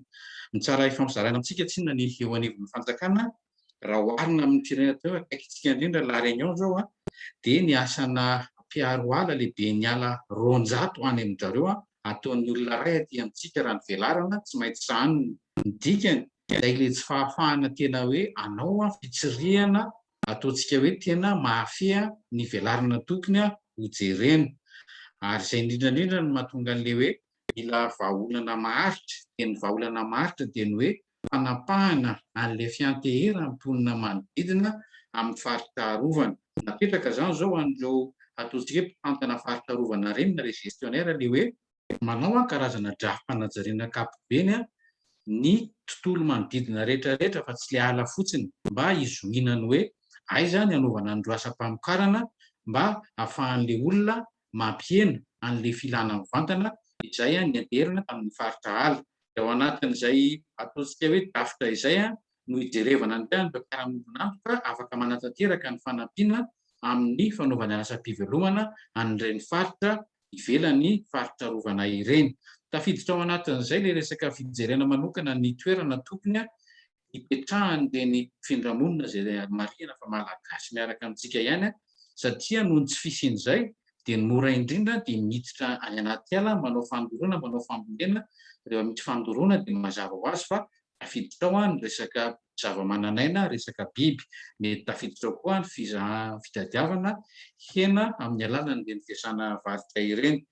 Ny tsara marina na izanona zany le tolérance zéro fa politika mpanjakana voamaly nomaly raha nijery fahita lavitra isika nisy an'ireo sokatra tatra ary anisany andray anjara atao na hanamafy any hoe nisy olona tratra anankiray teo fa tsy hajanony eo nankety fa tsy maintsy jerevana trany fotony hoe taizany evian'ilay izy iza ny mpandray an'ilay izy ary mbola namerina ihany koa ny tendry amangarana satria mila mena lesona ohatra ihany aloha dia mba vitsivitsy tratra akoatra n'le ezaka ny teneniko hoe le fijerena le tena fiahina le fiainan'le mponina fa mino ny fanjakana fa rehefa voajery bebe kokoa zay dia mba moramora na ny fanabeazana ary afaka tsy moramora ihany koa le resaka fiterana amin'ny arena voajanahary mivantana mba tsy hanombana azy toy izao tsony. Ny anankiray farany tiako marina dia hoe rehefa mijery ny varika isika tsy le varika hoe mahafinaritra ny mijery an'ilay izy mahafatifaty fotsiny hoe ho atao fizahan-tany fa indrindra le asan'ny varika ao anatin'le roy voary izay ny tsara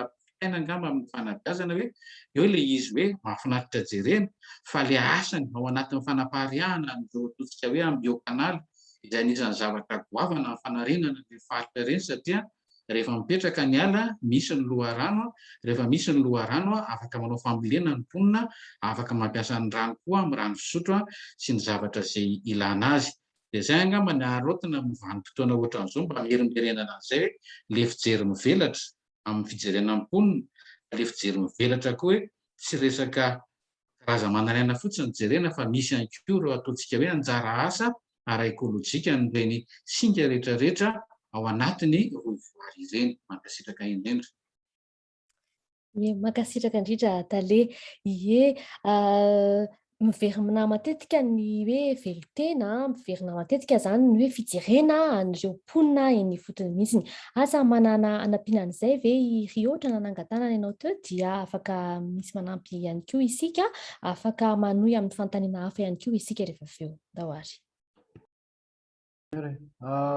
Saika andray kely an'ilay vahaolana moa fa aleo resaka an'ilay velotena satria zava-dehibe satria ny olombelona ny tena fototra ny tontolo iainana mihitsy.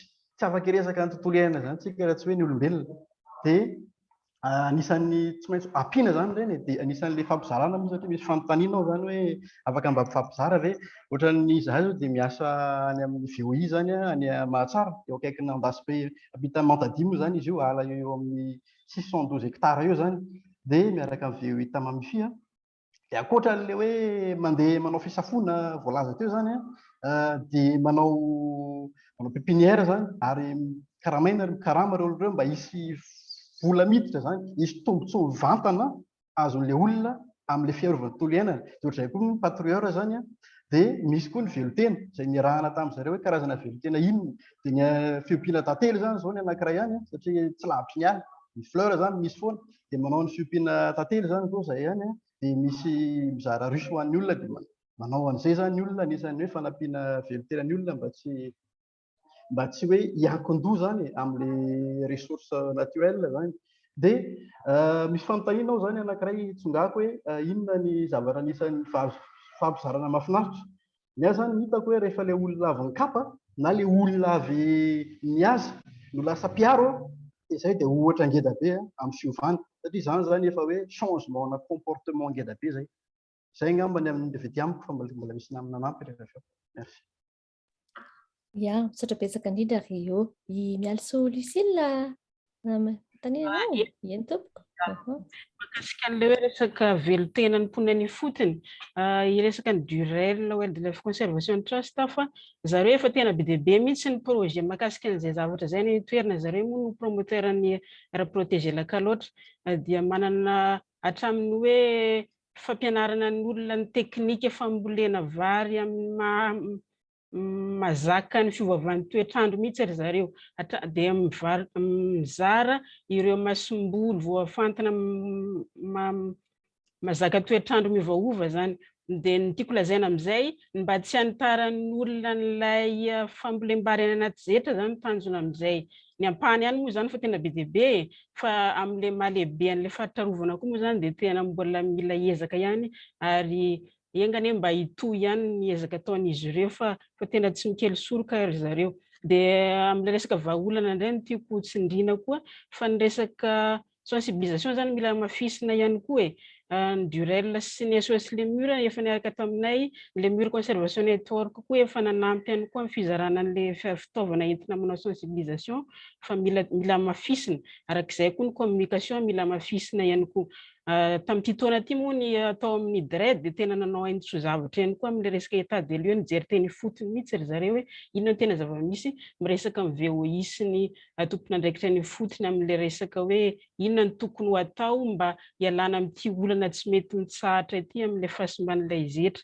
Dia arak'izay Nytoy mola izy vao tamin'ny herinandro lasa teo iny tamin'ny larobia teo mihitsy ary no OMC mihitsy nidina ifotony tany amin'ny fahatrorovana lakaloatra iny mijery hoe ahoana no atao ho sensibilisena ny olona amin'ny resaka fampiaran-dalàna ihany koa zany tena vahaolana dia tena mampilaza zany ny OMC zany hoe ireo mpitondra fanjakana eny fotony rehetrarehetra hatramin'ny procureur moa présent ny préfet Nambatondrazaka fa hoe tena hoe ampiatra lalàna amin'izay fa tsy sindra fotsiny fa amin'ilay hoe tolérance zéro zay ngamba ny vahaolana tena hita hoe tsara ampiarina amin'ny fiarovana ny varika aloha zany satria ao anatiny ao ny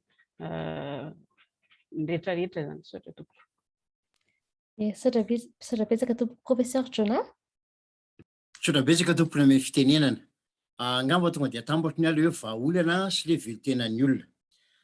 Tsika zao taona fahavalo ty taona ty nanaovana fankalazana ny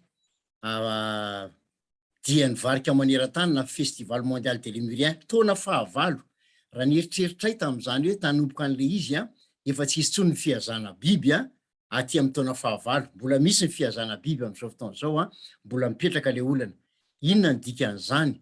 Ny dikan'izany zany dia aleo manaiky zay fa tena hoe le zavatra nataon'ny tena ve ny tsy mbola hoe tena naomby sa tsy mbola nisy mihitsy ny tena fiaraha-miasa matotra.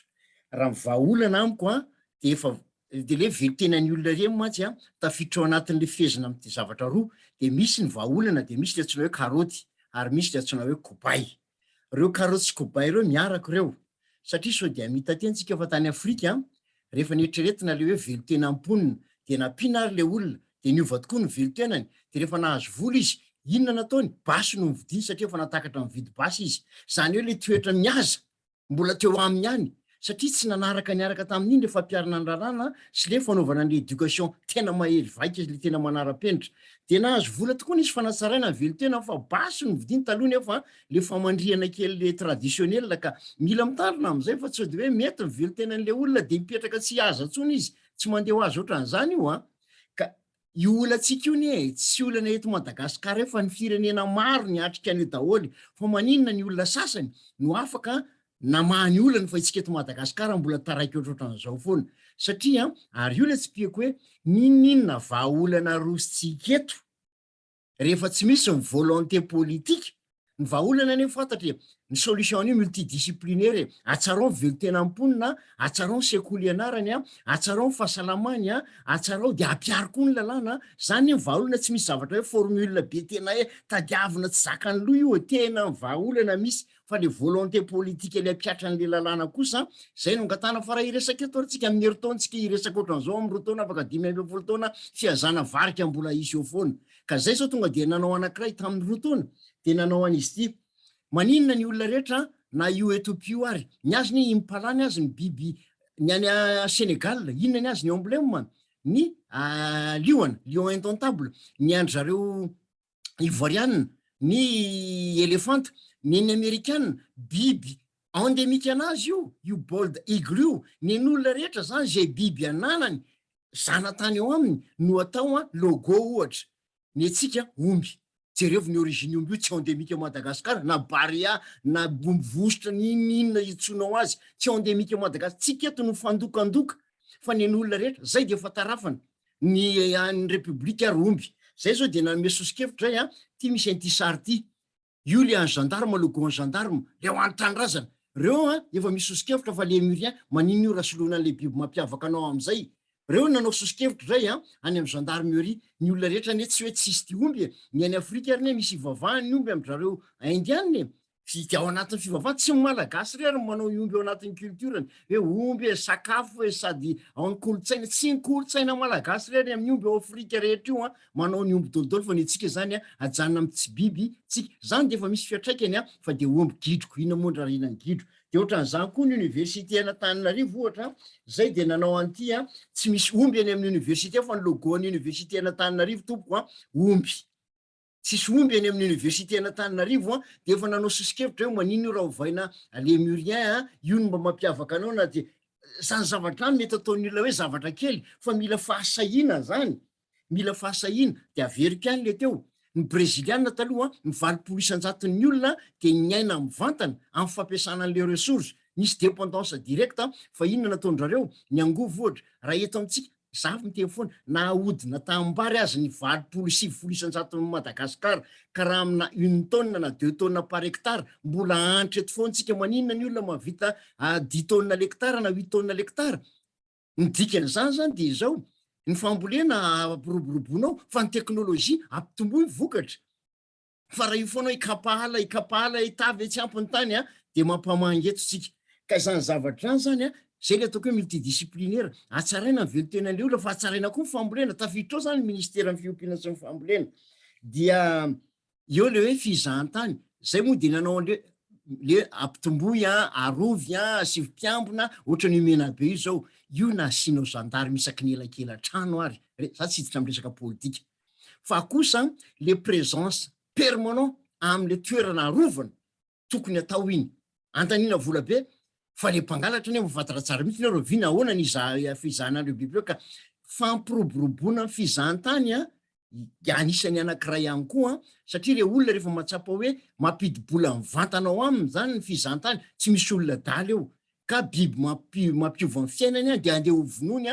fa izy ihany miaro an'io azao eo andasy be eo raha tsy mamay amin'ny zalao reo ianao zay zavatra zay zany fampiroboroboana fizahantany dia betsaka zany ny zavatra azo atao fa mila an'izay fotsiny hoe volonté politique tsy anarina any ampianarina zany hoe araka ny tenen'ny DG teo inona moa ny asan'io misy ny karazana zavatra zava-maniry mila mandala entsinain'le biby zay vao mora déclencher germination any azo ampianarina zany fa rehefa tsy ampianarintsika tsy fantatry ny olona le izy ka ny moa zany de tsoroko tignitigna mba na manokana ty tsy vita ny famalifaliana fotsiny ny olona fotsiny hoe mampitondra touriste mahafinaritra mahita an'le varika fa za raha ohatra tsika ka mino fa misy zany hoe musicothérapie zany hoe misy vika hitsabona amin'ny alala tsabona olona musicothérapie raha ohatra ka misy olona tsabona amin'ny vato lithothérapie za manokana jonara tsy mba zafy za mino fa misy ny atsona hoe lémurothérapie variciothérapie ny thérapie aoko tsy avelako anjavinao anaty ala vao mahita lémurien za aloha misinda ny stressiko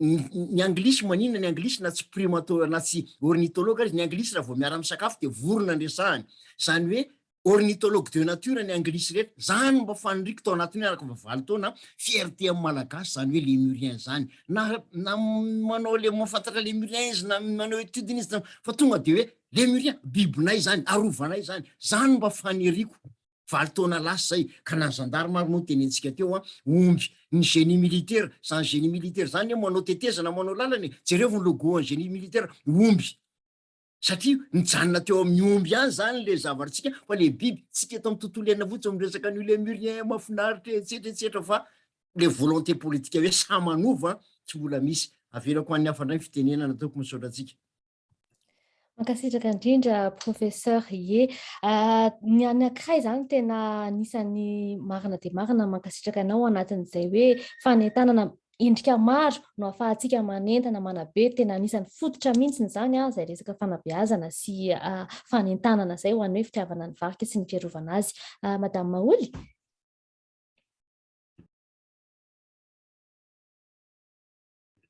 Betsaka na me fitenenana fandraiky amin'izay zavatra nytenen'ny professeur zay ihany mahakasika an'le hoe volonté politique sy ny fampiarana lalàna tena tsindriko manokana mihitsy le fampiarana lalàna tena ilaina raha resaka hoe drafi-panajariana mampiditra ny asa fivelomany olona faritra izay foana natao zay ny antom-pisian'ny vondron'olona ifotony raha nangana faritra rovana ianao tsy maintsy manisy foana hoe ato ny fitoerana ivelomam-ponina ato ny anaovan'ny ny angalan'ny hazo ilainy ato tsy maintsy arovana tanteraka efa nisy foana zay hatramin'izay ary efa misy ny dina fa rehefa tsy ampiarina io dia tena zava-poana na omenanao totofanao volatra ny etapin-dohany le olona rehefa tsy ampiarinao ny lalàna rehefa misy mandika lalàna dia tena tsisy dikany daholo ny efornao. Ohatranay manokana miasa ny fotony mahita ka maro isan'andro ary le VOI tsy le VOI ampianao manimba fa aty ivelany foana dia iny lasa ohatra ratsy ho an'zareo satria tsy voasazy le olona dia eo zany fampiarana lalàna ary eo koa ny fanalana ny kolokolo satria ao anatin'io sehatra io koa dia misy kolokolo goavana lehibe mihitsy iainany isan'andro satria tonga ianao misy mahita ianao olona manao ala manapaka hazo any amin'ny faritra tsy tokony hanapahana hazo. Miteny ianao aiza ny ahoana ianao manapaka hazo aty, voaka tampoka avany permis tampon mena. Nefa ny any faritra rovana dia gaga amin'izay hoe fa ahoana moa mahatonga an'izany. Avy eo indray mandeha indray ilay izy alaina ny mialatsiny amin'ny ao amin'ny forêt fa tena zavatra misy asa raha araka ireo na tsy tena ny agent forestier ao anatin'ireo tena misy corrompu mihitsy.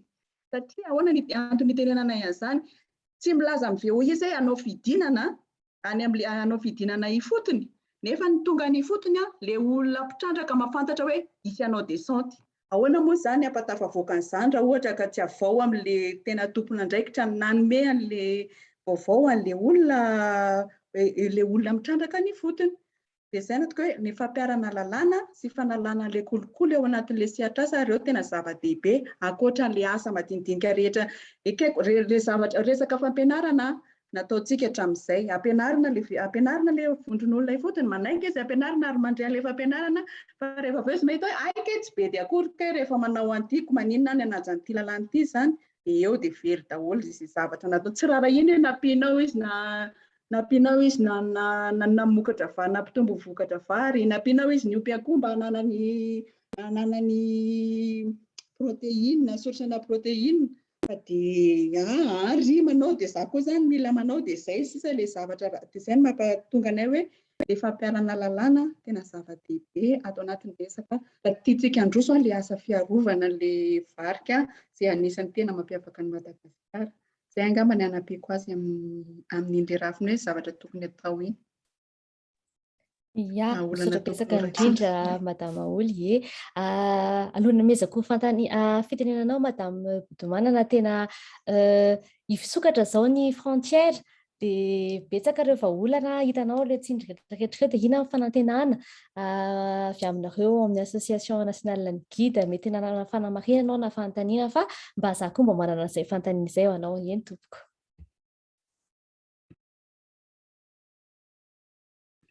Mbola mute madame Bodomanana. Zay ve maheno? Eny tompoko. Maheno ve tompoko? Eny tompoko. Ya, misaotra anao nametraka an'ilay fanontaniana, hisokatra marina zao ny sistany. Nefa dia tena tsorina aloha fa dia tena ny fiainana teo amin'ny fizahantany zany talohan'ny Covid sy ny après Covid dia tena samihafa. Izany hoe misy fepetra tsy maintsy ho arahany ny mpisehatra rehetra, arahana zany ampiarina rehefa tonga ny mpizahatany. Efa presque nianatra an'izay daholo angamba ny mora izay mbola tsy nianatra moa an'ilay resaka hoe protocole sanitaire zany dia mbola ho avy ny any amin'ny faritra. Misy ny fanantenana satria mazana dia tena mazana ilay tsy niasa nandritra ny 2 taona izay. Mikatona ny sistany tena tsisy mpizahatany dia betsaka ny namana ny sahirana, niova asa, betsaka mifamaofao be daholo ny olana. Fa hirariana zany amin'izao fisokafan'ny fizahantany izao mba hitondra vahaolana sy mba hitondra aina vao indray ho anay mpisehatra kanefa miaraka amin'ny fepetra.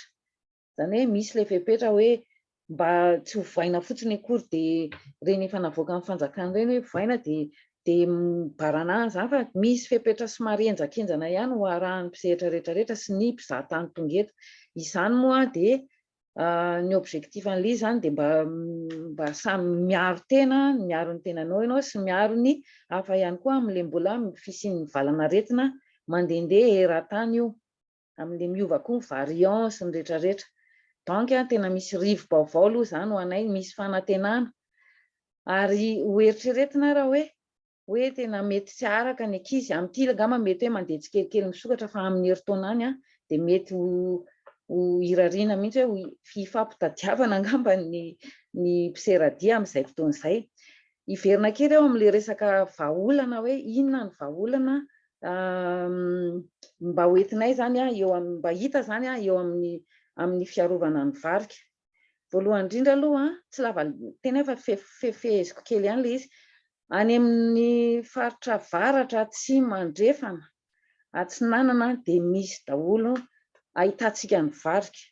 Misy tena toerana iray spesifika dia ao ihany misy azy.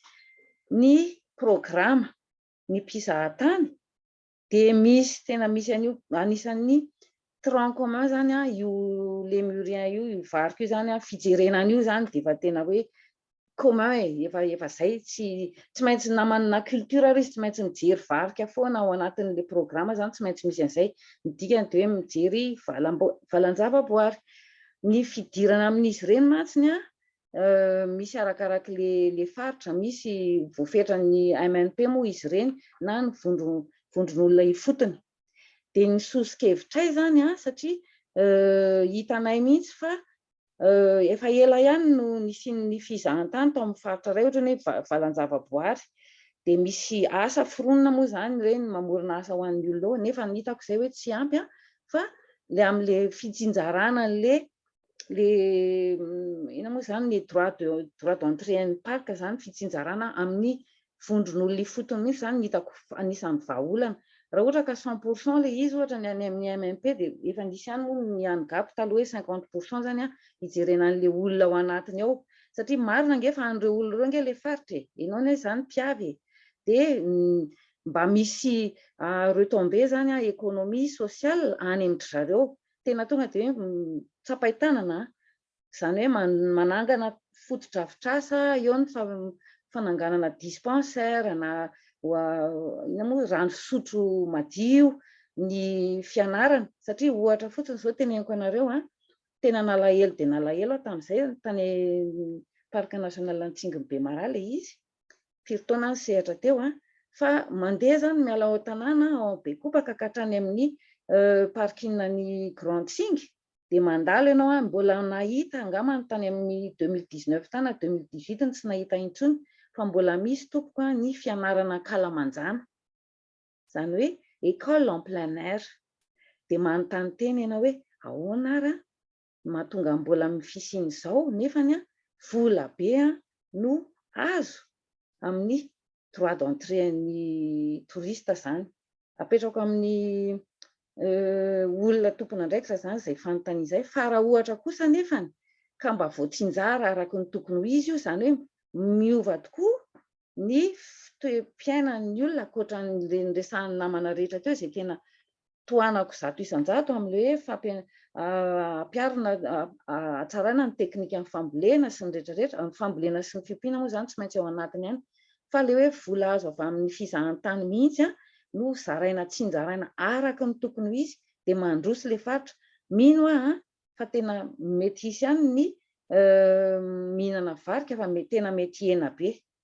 zay nga manisan'ny vahaolana mba efa resaky ny ankizy foana zany fa mba etiko eto zany le izy dia ny faharoa koa zany eo amin'ny fambolena zany tsika miezaka mamboly azy foana fa mba fambolekazo zanatany zany no ezahana dia mba araha-maso koa izy rehefa tsy hoe volena fotsiny dia tsisy toyan'izany zay ngamba ny tompoko ny fahatoanako daholo le hevitry ny namana rehetrarehetra teo fa so lava loatra ny resaka misaotra tompoko.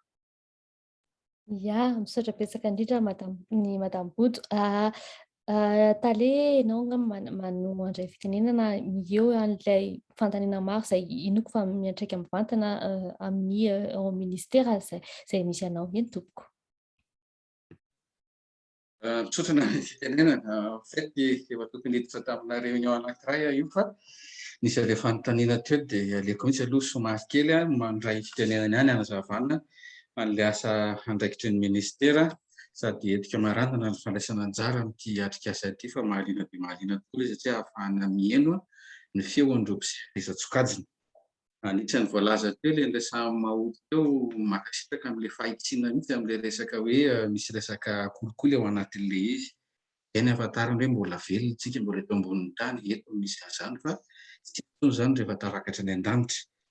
Dia ekena ny fisian'le izy satria mariako tsara ao anatin'io fa farany teo zao le tian'ny zavatra contrôle natao teny Andravoahangy nisy évacuation nataontsika hoe resaka hazo efa tapaka dia nahazo information ako effectivement tsy niteny tamin'iza hoe aiza dia ho ale fa ny antso misy unité de lutte contre la corruption dia ny antso agent tsy asako zany fa nidina directa le hoe sao dia mivoaka le feo dia fantatry le olona miloha dia tratra le izy tonga dia mijerevako teo ampidinina verana anaty camion coupe fraîche izy fa tsy stock dia refena le taratasy dia misy an'ilay cachet menamena. Mantsy ilay tena hoe misy cachet menamena ny fanjakana.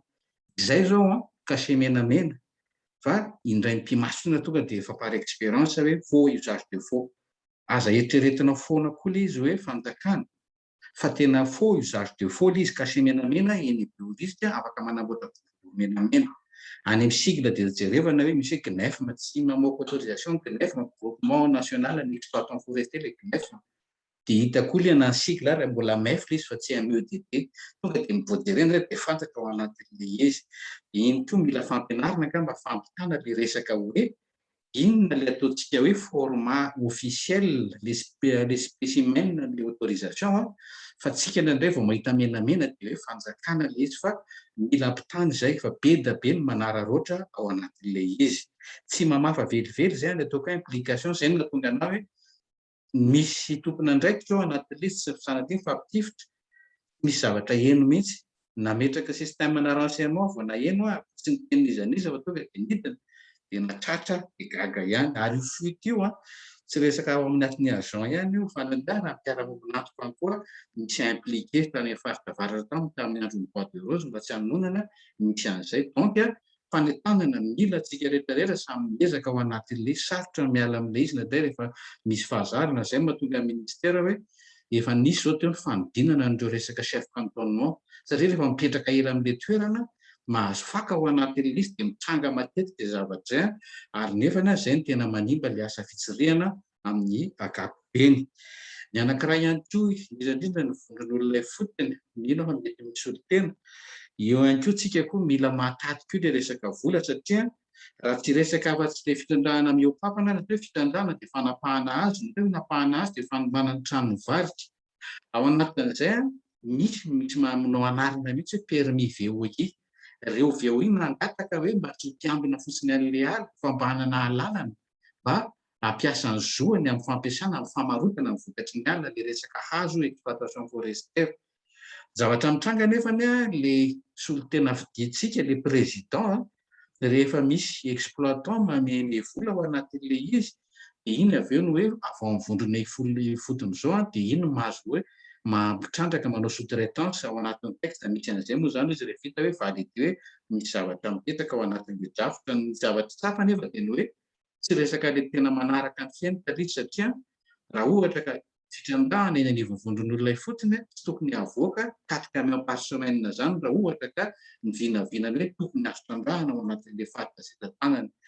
Ny atao izany amin'izao fotoana izao dia misy révision mihitsy io resaka exploitation.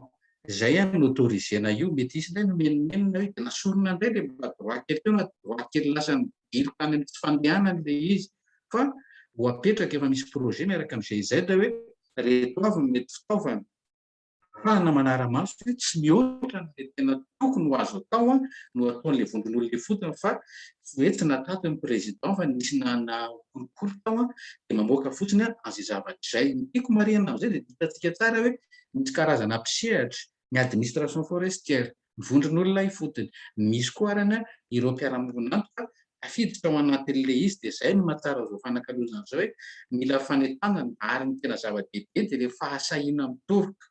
Eo anivon'ny ministère zany dia misy ilay direction miandraikitra manokana lutte contre la corruption ary nanao fanarahana tamin'ny Bianco mihitsy ny ministère amin'izay fampandehanana izay direction izay.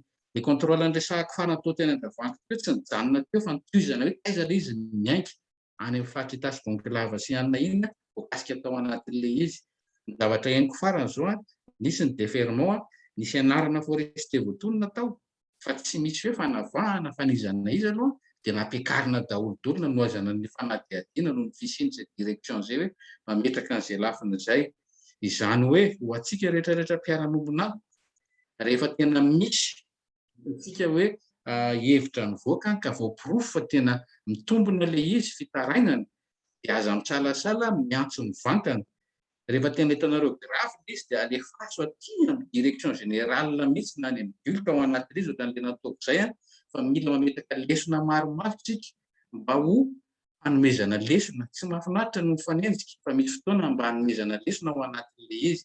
Izay ataoko hoe mifandrindra foana koa fijerena ilay resaka velitena ny olona ilay niresahana teo satria rehefa misy velitena izy mety mba tsy voasariky ilay hoe misy mitondra vola manome anazy ohatra ny any amena be hoe misy olona manam-bola manakarama fampikarana katsaka dia tsy voatsakana mihitsy satria ambony be ilay valoran'ilay vola. Dia izay no ilana jerevana miaraka ao anatin'ilay izy azo lazaina fa somary enjakenjana ilay ataontsika hoe défi miandry antsika fa nefa tsy maintsy mila mihetsika koa miara-maty eto ohatra ny faritra ny Atsimonjorony rehefa rano zavatra raha ohatra ka mbola mitohy ifandropahana ala io izay mamono ny karazan-java-maina ao anatiny ihany koa ary manimba andro ataontsika hoe kasa ara ekôlôjika andrena tontolo manodidina sy ny ala ireny. Amin'ny rafy be dia be fitohizany izao hetsika izao tena moa dia misy foana ary mankasitraka ny mpikarakara ary manantena fiaraha-miasa matoka ny ministera ahafahantsika miara-manitsy an'ilay izy mba hifanampy isika fa tsy hovariana hifanakihana fotsiny. Dia mankasitraka indrindra tompoko. Misaotra indrindra tale feno dia feno izay valim-panontaniana izay fiara-mientana, ny fiarahantsika mientana sy ny hoe application antsika miaraka izay angamba no anisany amehezako azy betsaka ihany koa araka ny volazany teo ny ataoko hoe action zany izay ndresahany mikasika an'ireo fampiarana ny lalàna sy ny hoe fisian'ny kolokolo izay. Alohan'ny hanomezako fitenenana ny raha ny fahitako azy ato professeur Jona dia satria dia mandeha somary mandeha ny fotoanantsika asaina isika panelista ihany koa afaka mamaly ireo fanontaniana izay apetraky ny mpandray anjara eto afaka hoe manoratra avy hatrany isika satria mety misy fanontaniana izay tsy voavaly mivantana eto. Eny ary professeur Jona. Azafady fa ngamba voakitiko liana fa sao dia tonga dia fohitra amin'ny fanontaniana fa mandeha tokoa ny fotoana sao dia tsy ampy ny fotoana amaliana fanontaniana azafady tompoko. Eny tompoko. Ya. Nisy fanamarihana avy ao amin'ny Facebook ameko fitenenana kely i Oli dia avy eo Arsan afaka mamaly. Eny tompoko. Ny atao amin'ny mpanaraka ny misaotra ICN amin'ny fitenenana, ny atao amin'ny mpanaraka ny Facebook moa tsy dia misy fanontaniana fa fanamarihana avy amin'ny Josiara Safo hoe ilay resaka immigration, ilay resaka immigration koa zany tena mianaka be amin'izao fotoana izao. Somary efa nasiany monsieur le DG resaka ihany moa ilay izy teo fa raha ohatra ka hoe misy vahaolana afaka haroso na ohatran'izany ny mpandray anjarantsika dia afaka mandroso vahaolana. Dia anankiray ihany koa misy fanontaniana atao amin'ny discussion ato sady te hi-rejoindre an'ilay fanontaniana koa misy hoe inona fepetra azon'ny olon-tsotra raisina raha misy mahalala izy ireo fa misy mpiara-monina tafiditra anaty ala alarovana ka mihaza varika. Dia te hi-rejoindre an'io fanontaniana koa hoe be dia be koa ny olon-tsotra te hiandray anjara ao amin'ilay fiarovana, misy koa ireo izay ilay hoe miompy varika ihany koa dia sao dia averina kely hoe na hoe ampahafantarina kely indray hoe inona avy ireo torolalana tokony atao satria indraindray rehefa mitendry zareo hoe misy varika ary dia inona no tokony atao dia misavoamboana ihany tsy hitandry zareo izay aleha ohatry ny andana makary dia makandray dia andana makary dia sao dia afaka asiana resaka kely zany izay zavatra izay. Misaotra. Ya, misaotra betsaka i Oli. Arsan sao dia sady afaka mamaly no manisy ny fanamarihana tamin'ny zavatra tianao resahana eny tompoko. Za moa saika mintsika ny DG teo e. Asa izy na efa lasa na mbola ao ihany. Tonga zany dia hoe inona no azo atao e. Bon, tika viana dia izao. Efa niteneniko teo ihany izy fa fandraika amin'ny vao nitenen'ny olo teo hoe inona ny fepetra azon'ny olon-tsotra raisina raha misy mahalala izy ireo fa misy mpiara-monina tafiditra anaty ala rovana. Manao zavatra tsy mety zany olon-tsotra e. Dia inona no ataony, inona no afaka ataony Arsan, inona no afaka ataony Seno, inona no afaka ataony professeur Jonas ny olona rehetrarehetra. Misy an'ilay fantenen'ny DG teo ihany ilay izy fa afaka miantso ny direction générale ozy izy na misy direction anankiray dia misy ihany koa ilay amin'izay efa zaraina any amin'ny tambazotran-tserasera any misy numéro an'olona maromaro. Izay ny lafiny anankiray. Lafiny anankiray hoe atraizany confidentialité an'izay zavatra izay et d'un et de deux atraizany mety ho efficacité na hoe atraizany mety ampahomby an'ilay zavatra zany efa tantara olana betsaka sika tany am-panombohany anisan'ny zavatra teneniko hoe misy olom-bo fidy tafiditra ao anatin'ilay izy na olona be galona anatin'ilay izy inona zany no ataontsika exactement inona zany no ataontsika zavatra izay fa zavatra miseho zany tsy any amin'ny korery misy an'izany fa any amin'ireny faritra esantsika rehetrarehetra ireny ohatrany hoe sady mametraka fanontaniana no tsy fantatra koa izay valiny. Ok, saotra. Ia, misaotra betsaka.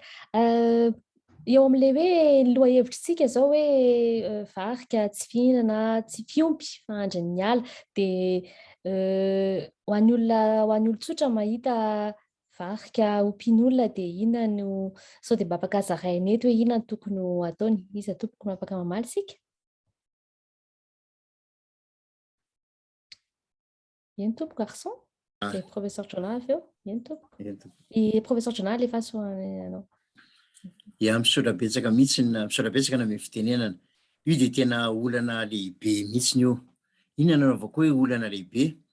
Nanomboka ny teneniko teo 9 taona amin'ity taona ity zao no nanaovana an'letsika hoe dia mivarika maneran-tany dia ao anatin'ilay izy misy ady hevitra dia taomina ny olona mba tsy ompy an'ilay varika na zay varika any aminy aza tazomina ohatrany resaka sokatra ihany hoe io biby io tsy haritra raha aminao fa aza atao dia manontany tokoa ny azy le olona. Nisy fotoana sakisakerinandro misy olona miantso foana hoe misy lémuriens ary ananina ary na misy aty aminay ity alefanay aiza dia eo indrindra ny fanjakana mbola tompon'ireo aren'ireo.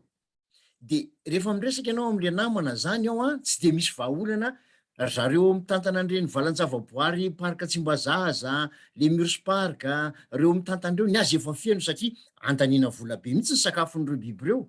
Dia ohatrany hoe ny olona zany manao fanantenana ianao amin'ny festival amin'izao dia mivarika etsika mivarika sao aza mitazona biby tsony aza nana dia ny olona ny aino e dia te hanao fihetsika te hameriny fa avy eo rehefa tsy manana vahaolana koa zany tonga dia vataniko hoe eo amin'ny fitondrana hoe amin'ny dia ohatrany hoe atsipy fotsiny izy zany Tsimbazaza nefa velona ve le biby rehefa atao an'izay ka sany zavatra any tsy maintsy miainga amin'ny ministera foana hoe izy manao an'izao dia mivory avy eo ny ONG hoe zao zany raha misy fond zany apetraka hoe raha misy biby tratra inona nanaovana an'izy dia tokony isy voalazany lalàna fotsiny tsy azo atao miompy tsy azo atao manao an'izao tsy azo atao misambotra tsy azo atao ny etseretsera ny point final fa rehefa misy olona te hamerina tokoa ny ary fa lasa niovany fo le olona tsy te hiompy tsy mahita vahaolana andraitsika ary zay zavatra mahatonga ny tena ho lasa anatina zavatra position faible mihitsy nareo manentana nefa nareo tsy mahita vahaolana koa rehefa avy eo ka izay zavatra zany mila vahany zay za tsy te handingana amin'ny herintaona tsony fa amin'ny ministera mila mamaly an'izay tsika miaraka amin'ity taon'ity amin'ity dia mivarika maneran-tany na journée mondiale fa tsy ankalaza dia isy fety be eo amin'ny Tsimbazaza amin'ny 29 mahafinaritra be mihitsy isy festival dia mitsanona eo nefa le olona iverina ihany zay zavatra raika mino fa voavaha amin'ity taon'ity zay voavaha amin'izao fankalazana ny journée nationale varika zao iarahanao izy io fa tsy eo amin'ny enababen'ny ministera fotsiny dia miresaka tsika fa mba misy toy an'izao resakitsika izao misaotra indrindra tompoko. Misaotra indrindra professeur sady dia efa maraparana ihany tsika ny resaka fanaovantsika androany satria efa somary lasa dia lasa ny fotoana sady ameko fitenenana tsirairay ianareo panelista miaraka amin'ny hafatra izay tiantsika omenan'ny mpijery sy mpanaraka androany dia atongontsika amin'ny garçon izany dia avy eo madame Boutoy Maholy mbola ao ihany koa i Rio sy Lucille na hoartoko.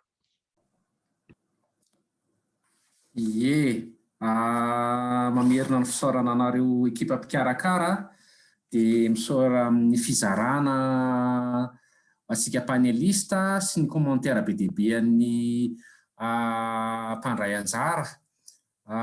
Mino fa ny valan'ity ady hevitra teto mba mety misy ivadika ho document afaka ampiasaina aomby atsoatsy.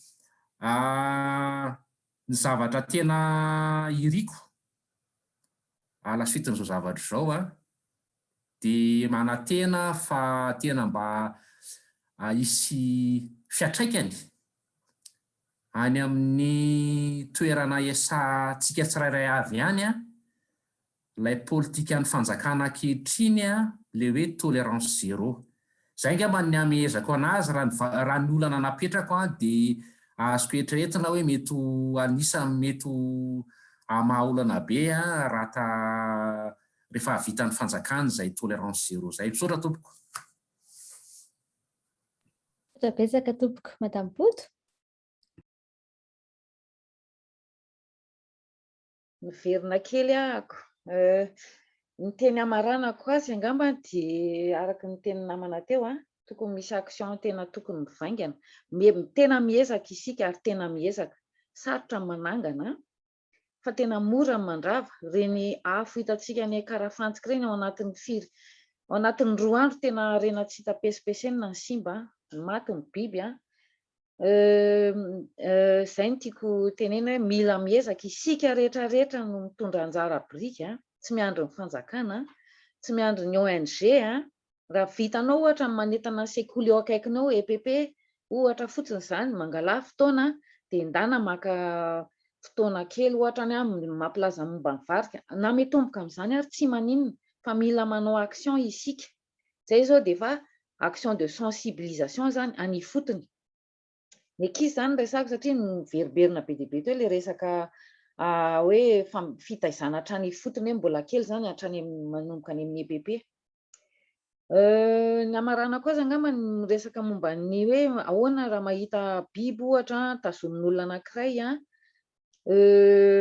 efa nisy ka ohatr'izay mantsy dia za moa tsy mihafahafa fa mandray andraikitra hatrany dia afaka miantso ny 512 RTL izy io dia orange ho alefako soratako ambany eo Alliance Voire Gasy izy ireo zany no io appel io. Raha mahita ianao sokatra, raha mahita ianao lémurien tazomin'ny olona ataony mise en cage na en captivité dia atsoa io. Zay aloha ny solution hitako aingana indrindra ary efa nisy expérience zany matoa amin'ny teny mizara amin'ilay izy. Misy hoe misy mandripaka ny harem-pireneko avelao aho hiteny. Zay le fitenin zareo zany dia atsoa zany le tarbito hoe gratuit izy io numéro vert izy io zany hoe tsy mila hoe voatery manana crédit ianao zany vao afaka miantso. Misaotra tompoko. Indrindra tompoko. Madame Maholy. Tsy dia mifanalavitra amin'izay ihany ny zavatra tiako hatongavana fa nefany anankiray hoe andray andraikitra isika olom-pirenena malagasy. Fa tsika nefa tsy afaka mandray andraikitra satria tsy ananantsika ilay fahefana dia miverina mitodika any amin'ny ministera PIA indray hoe ohatry ny ahoana kosa indray ilay mba fandraisana andraikitra anareo satria raha ohatra izao misy olom-pirenena miteny hoe mahita raha ny VOI izao no miteny, ny VOI izany no tena ahitana olana hatreto tena ny VOI hoe misy mandripaka ny alanay dia valiteny azonay dia hoe mila miantso mpitantsorika ianareo fa zay dia tsy afaka andeha ho any fa tsy manana moyen ahafahana mandeha makany. Aiza ho aiza amin'izay le hoe zéro tolérance zany hoe tolérable ihany le izy satria zay tsy manam-bola fa aloha ao kely nareo. Zay zany tena zava-dehibe andrasana fanjakana mba misy zavatra hafa ankoatran'izay valiteny zay tokony zavatra hipotra fa satria ny tantsorika nge tsy ho lalandavy. Ny tantsorika mety hoe 5 taona 10 taona ohatran'izany fa aiza ho aiza le pérennisation. Marina fa raha izahay manokana dia miezaka hoe manao izay ananan'le vondron'olona ifotony fahaleovantena ara-bola na ara-pahaizana na sy ny sisa fa zany tsy vita androany zany dia na dia vita ary zany dia tsy ohatra izany ilay mpitantsorika dia ahoana ny action an'le ministera PIA rehefa avy eo tena mihamarina ve zany hoe miandry vola aloha zay vao afaka hanao intervention nefa zavatra efa fanimbana efa hita dia zay zany no zavatra tenainay hipotra amin'ity dia tena marana anazy dia isaorana be dia be tsika rehetra nanaraka sy misaotra ny LCN sy ny Lemur Portal nanasany tenanay andray anjara tamin'ity ady-hevitra ity. Misaotra. Misaotra indrindra tompoko, misaotra betsaka. Madame Mialso Lucille. Tena marina daholo ilay voalaza teo indrindra ilay nitenen'ny Maholy teo fa tiako raisina fotsiny ilay fanontanian'ilay atao amin'ny question réponse ato hoe ino ny tena lesoko lehibe amin'ilay fiarovana an'ilay varika. Ilay tena lesoko angamba n'ilay fahasimban'ilay toeram-ponenana ny voajanahary satria tsy afaka miaina koatra ny toerana voajanaro azy ireo varika ireo, karaha simba zany ny toerany de tena atao hoe vulnérable izy, de manontany koa moa izy hoe misy ny vahaolana sa tsisy tena misy ny vahaolana fa efa manao ny entso-zavatra daholo ny tsirairay. Ary raha ohatra ery amin'ny lakaloatra moa ny jerena dia ny fampianarana ny tena hoe mponina ny fotony, ny fifandraisan'ny roa ivoary zany tena zava-dehibe eny amin'ny sensibilisation, satria raha fantatry zareo, azony zareo tsara ny ifandraisan'ireo dia mazava ho azy izy tsy hanimba an'ilay roa ivoary, zany hoe ny fanarenana ny roa ivoary zany tena zava-dehibe. De mbola misy moa fanantenana mahatombo mbola eto ny mpiaro ny tontolo iainana. Misaotra tompoko izay ngamba ny maranako azy.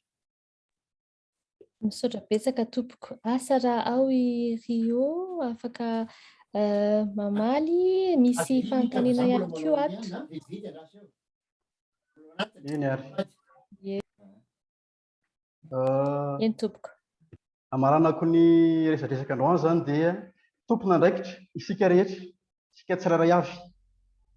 Maingy amintsika mera président fokotany de efa mamaly ny eto amin'ny Facebook zany tompona andraikitra nge reny, satria raha mireny VOI reny nge ny mera nge anisany manao sonie ao anatin'le boky.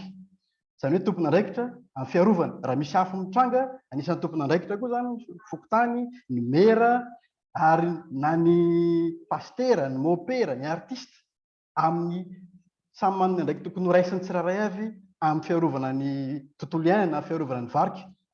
De ny tena zavatra andrasana zany de hoe ahoana ary rehefa antsika hanova, mba tsy ho atelier, mba tsy ho fivoriana foana, fa tena isy zavatra hiova mihitsy araka le teny teo hoe volonté politique. Andao ary tsika hanapa-kevitra hoe hanova, ary fanapa-kevitra de misy modèle hita, misy modèle tsara, ary mba misy modèle misy anarana ngeda be mihitsy hita hoe io ary izy fa migadra marina.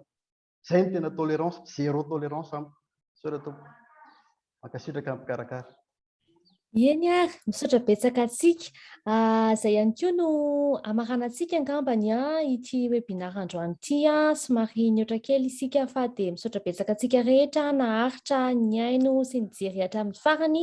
Misaotra betsaka indrindra ireo vahiny nasaina androany na fotoana ifampiresaha antsika ao anatin'ny ivo ny fankalazana ny andro natokana ho an'ny varika. Dia mankasitraka antsika rehetra ny fean'izany dia anatin'ilay hoe communication sika, anisan'ny communication zao ataontsika izao, ny fahafahantsika mampiasa ny teknolojia tahaka ny Zoma sy hoe alefa amin'ny Facebook dia anisan'ny tena communication mihitsy ataontsika fa tsy mankalaza fotsiny isika fa manentana dia manome feo, manome anjara fitenenana an'ireo mpiantsehatra eo anivon'ny fiarovana ny varika sy ny toeram-ponenany.